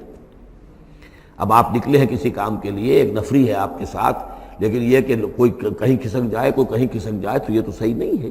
وہ تو یہ ہے کہ اب اس اجتماعی نظم کا تقاضا یہ ہے کہ اب جہاں بھی وہاں سے کوئی عذر پیش آ گیا ہے، کوئی ایسی مجبوری ہے، کوئی جانا ہے تو اجازت لے کر جائیں۔ علی امر جامع لم یذهبوا حتى یستاذنوه، جب تک اذن نہ لے لیں۔ ان الذین یستاذنونک اولئک الذین یؤمنون باللہ ورسولہ، یقیناً جو اے نبی جو لوگ آپ سے اجازت لیتے ہیں وہی ہیں کہ جو ایمان رکھتے ہیں اللہ پر، اس کے رسول پر۔ فاذا استاذنوک، پھر جب وہ آپ سے کوئی اجازت مانگیں، رخصت مانگیں، لبعض شانہم، اپنی کسی عذر کی وجہ سے، فاذن لمن شئت منہم، تو اجازت دے دیجئے جسے آپ چاہیں۔ مطلب یہ ہے کہ جو لیڈر ہے، جو اس وقت سپہ سالار ہے، اسے معلوم ہے سچویشن کیسی ہے، میرے پاس پہلے ہی نفری، میرے پاس کوئی اضافی نفری ہے جس میں سے میں کسی کو ریلیو کر سکتا ہوں، یا پہلے ہی میرے پاس کم نفری ہے، اس میں کسی اور کی کمی جو ہے وہ اور زیادہ خطرناک ہو جائے گی نتائج کے اعتبار سے۔ لہذا یہ نہیں ہے کہ صاحب میں نے اجازت طلب کی تو مجھے اجازت ملنی چاہیے، یہ نہیں، اجازت کیا ہوئی پھر؟ یہ تو وہی ہے جو تھانے داروں کی سی معافی مانگتی ہے، اچھا میں نے تو کچھ نہیں کیا لیکن اگر آپ سمجھتے ہیں کہ میں نے کچھ کیا تو میں معافی مانگتا ہوں، یہ تو در حقیقت الٹی دھونس ہے کہ آپ بڑے کمینے آدمی ہیں، میں نے تو کچھ کیا نہیں تھا پھر بھی آپ سمجھ رہے ہیں کہ میں نے کچھ کیا ہے، تو میں اتنا اونچا ہوں کہ پھر میں معافی مانگتا ہوں۔ یہ در حقیقت وہ انداز نہیں، اجازت تو طلب کرنی ہے تو یہ ہے کہ اجازت لے کر اجازت ملے، اور یہ اختیار جو ہے پھر اے نبی آپ کو ہے کہ آپ چاہیں تو اجازت دیں۔ فَأْذَن لِمَنْ شِئْتَ مِنْهُمْ وَاسْتَغْفِرْ لَهُمُ اللَّهُ، اور اس پر بھی ان کے لیے استغفار کیجئے اللہ سے، کیونکہ انہوں نے ظاہر بات ہے اپنے کسی ذاتی کام کو زیادہ اہمیت دی ہے اس اجتماعی کام سے۔ یہ اجتماعی کام نبی کا ذاتی نہیں ہے، یہ دین کا کام ہے، اللہ کے دین کا کام ہے۔ دین کو غالب کرنا فرض منصبی اللہ کی طرف سے ہے ان پر، لہذا اس کے لیے تم ان کے ساتھ نکلے ہو۔ لہذا یہاں پر جو ہے اب اگر تم نے اپنے ذاتی کام کو اس دین کے کام سے اہم تر سمجھا ہے تبھی تو یہاں سے رخصت لے کر جا رہے ہو، یہ خود ایک ہلکی بات ہے، گویا کہ تم نے دین کے کام کو کم تر سمجھا ہے اللہ کے کام اپنے کام سے، اور اس کو اہمیت زیادہ دی ہے۔ لہذا استغفار اے نبی ان کے لیے استغفار کیجئے، واستغفر لهم اللہ، اور ان کے لیے استغفار کیجئے، ان اللہ غفور الرحیم، یقیناً اللہ تعالیٰ غفور الرحیم ہے۔ ایک بات البتہ نوٹ کر لیجئے کہ یہ مضمون جب سورہ توبہ میں آیا ہے تو اس سے اگلا قدم ہے، یہ چونکہ ہے سن 6، وہ ہے سن 9، 3 سال میں فرق کیا واقع ہوا؟ ابھی تو فرمایا گیا ہے کہ جو اجازت لے کر جاتا ہے نبی وہ یہ کہ جو واقعی ایمان رکھتا ہے، لیکن وہاں فرمایا گیا جو ایمان رکھتے ہیں وہ اجازت لیتے ہی نہیں۔ وہ جو موقع تھا وہ تھا نفیر عام کا موقع، وہ موقع تھا نہایت ہی یوں سمجھیے ایمرجنسی کا موقع، اس موقع پر اجازت طلب کرنا ہی در حقیقت اس بات کی علامت تھی کہ یہ منافق ہے، لہذا وہاں روکا گیا۔ آپ نے کیوں اجازت دے دی؟ عفی اللہ عنک لما اذنت لہم، کیوں آپ نے اجازت دے دی؟ آپ کی اجازت آپ نہ دیتے تب بھی انہوں نے جانا نہیں تھا، تو ان کا جو نفاق کا پردہ چاک تو ہو جاتا نا، ان کی حقیقت تو کھل جاتی۔ تو یہ وقت کے حوالے سے ہے، اور اس کو درجہ بندی بھی کہہ سکتے ہیں۔ ایک وہ لوگ ہیں جو اس دین کے کام کے لیے اس درجے ہمتن اپنے آپ کو پیش کر چکے ہیں کہ دنیا کے کسی بھی کام کو اس سے اہم تر نہیں سمجھتے، وہ کیسے اجازت طلب کریں گے؟ اس سے نچلا درجہ ہے کہ وہ لوگ ہیں جو دین کے اس کام میں لگے ہوئے ہیں، لیکن کم سے کم نظم کی اتنی پابندی تو کرتے ہیں کہ اگر کہیں انہیں ضرورت پیش آ گئی جانا ہے تو اجازت لے کر جائیں۔ اس سے نیچے وہ لوگ ہیں جو اجازت کے بغیر ہی کھسک گئے تو معلوم ہے ان کا تو سرے سے اس کام سے سرے سے کوئی تعلق ہے ہی نہیں۔ تو درجہ بندی ہے، سیڑھیاں ہیں، اوپر کی سیڑھی کے اعتبار سے درمیانی سیڑھی نیچے ہے، لیکن نیچے والی سیڑھی کے اعتبار سے درمیانی اونچی ہے۔ تو یہ ریلیٹیو معاملہ جو ہے رہے گا کہ ایک وہ لوگ ہیں جو سرے سے اس کا بھی خیال نہیں کرتے کہ اجازت لیں، اجتماع ہے، کوئی اس کی معذرت بھی نہیں کی ہے، نہ بعد میں کی ہے، نہ پہلے کہا ہے کہ میں نہیں آ سکتا، معلوم ہوا کہ انہیں کچھ طرح سے احساس ہی نہیں ہے کہ ہم کسی نظم کے پابند ہیں اور ہماری کوئی ذمہ داری ہے۔ اس سے بہتر کم سے کم وہ لوگ ہیں کہ جو اپنا عذر پیش کر دیتے ہیں، اجازت لے لیتے ہیں۔ لیکن اس سے بھی بہتر اونچا درجہ ہے کہ دنیا کے کسی بھی کام کو دین کے اس کام سے اہم تر مت سمجھو، اللہ تعالیٰ تمہارے کام سنوارے گا، اللہ تعالیٰ تمہاری ذمہ داری قبول کر لے گا، تم اللہ کے کام کے لیے نکلو۔ لا تجعلوا دعاء الرسول بینکم کدعاء بعضکم بعضا، تم یہ رسول کا بلانا اپنے مابین ایسے نہ سمجھ لو جیسے تمہارا آپس میں ایک دوسرے کو بلانا ہوتا ہے۔ بلانا یہ بھی ہے، آپ نے کسی کو دعوت دی، میرے گھر آئیے کھانا کھائیے، رسول نے دعوت دی، کیا یہ برابر ہو جائے گا معاملہ؟ لیکن ایک بلانا یہ ہے کہ رسول پکار رہا ہے تمہیں کہ آؤ اللہ کی راہ میں چلو میرے ساتھ، ایک یہ کہ کوئی عام آدمی آپ کو کہہ رہا ہے بھائی میرا ایک کام ہے، ذرا میرے اس کام کے لیے تھوڑی دیر کے لیے آ جائیے، کچھ مجھے چاہیے، مدد چاہیے۔ تو زمین و آسمان کا فرق ہو گیا۔ اور تیسرے معنی اس کی یہ بھی ہے کہ دعا سے مراد یہ کہ مخاطب ہونے کا انداز، تم جس طرح ایک دوسرے سے بات کر لیا کرتے ہو ایسے رسول کے ساتھ بات نہ کر لیا کرو، ان کے مقام کو، ان کے ادب کو۔ یہ سورہ حجرات میں جا کر تفصیل سے ہی بات آئے گی۔ لا ترفعوا اصواتکم فوق صوت النبی ولا تجہروا له بالقول کجہر بعضکم لبعض ان تحبط اعمالکم۔ تو یہ تینوں مفہوم اس کے ہیں۔ قد یعلم اللہ الذین یتسللون منکم لواذا، اللہ کو خوب معلوم ہے تم میں سے وہ لوگ جو اوٹ لے کر کھسک جاتے ہیں، یعنی کہیں نکلے تو ہیں، درج ہو گیا کہ یہ بھی جانے والوں میں ہے، کہیں دیکھا کہ کوئی دیکھ نہیں رہا کھسک گئے، یا اجتماع ہے بیٹھے ہوئے ہیں وہیں پر اب بات آئی ہے کہ اب ایک مہم درپیش ہے، اب انہیں سمجھ میں آ گیا کہ اب نام مانگے جائیں گے، کون لوگ اس کے لیے اپنے آپ کو والنٹیئر کرتے ہیں، تو اس سے پہلے کہ وہ مرحلہ آئے وہ وہاں سے کھسک جائیں۔ یتسللون منکم، جو سٹک جاتے ہیں، کھسک جاتے ہیں آنکھ بچا کر لواذا۔ فَلْيَحْذَرِ الَّذِينَ يُخَالِفُونَ عَنْ أَمْرِهِ، تو انہیں ڈرنا چاہیے کہ جو رسول کے معاملے میں رسول کے بات کی مخالفت کرتے ہیں، ان تصیبہم فتنۃ، کہ ان پر کوئی عذاب اللہ کی طرف سے آ جائے، کوئی پکڑ آ جائے، کوئی بہت بڑی آزمائش آ جائے، اور یصیبہم عذاب علیم، یا ان کے اوپر کوئی بہت بڑا دردناک عذاب آ جائے۔ الا ان للہ ما فی السماوات والارض، آگاہ ہو جاؤ، یقیناً اللہ ہی کے لیے ہے جو بھی کچھ ہے تمام آسمانوں میں اور جو بھی کچھ ہے زمین میں۔ قد یعلم ما انتم علیہ، اللہ خوب جانتا ہے کہ تم کس مقام پر کھڑے ہو، تمہاری حیثیت کیا ہے، حقیقت کیا ہے، ایمان کتنا ہے، کتنے پانی میں ہو، تمہارے اعمال کیسے ہیں، ما انتم علیہ، جس حال میں تم ہو اللہ خوب جانتا ہے۔ وَيَوْمَ يُرْجَعُونَ إِلَيْهِ، اور جس دن کہ وہ لوٹائے جائیں گے اللہ کی طرف، فَيُنَبِّئُهُم بِمَا عَمِلُوا، تو اللہ تعالیٰ ان کو جتلا دے گا جو کچھ کے عمل انہوں نے کیے ہوں گے۔ واللہ بکل شیء علیم، اور اللہ ہر چیز کا علم رکھنے والا ہے۔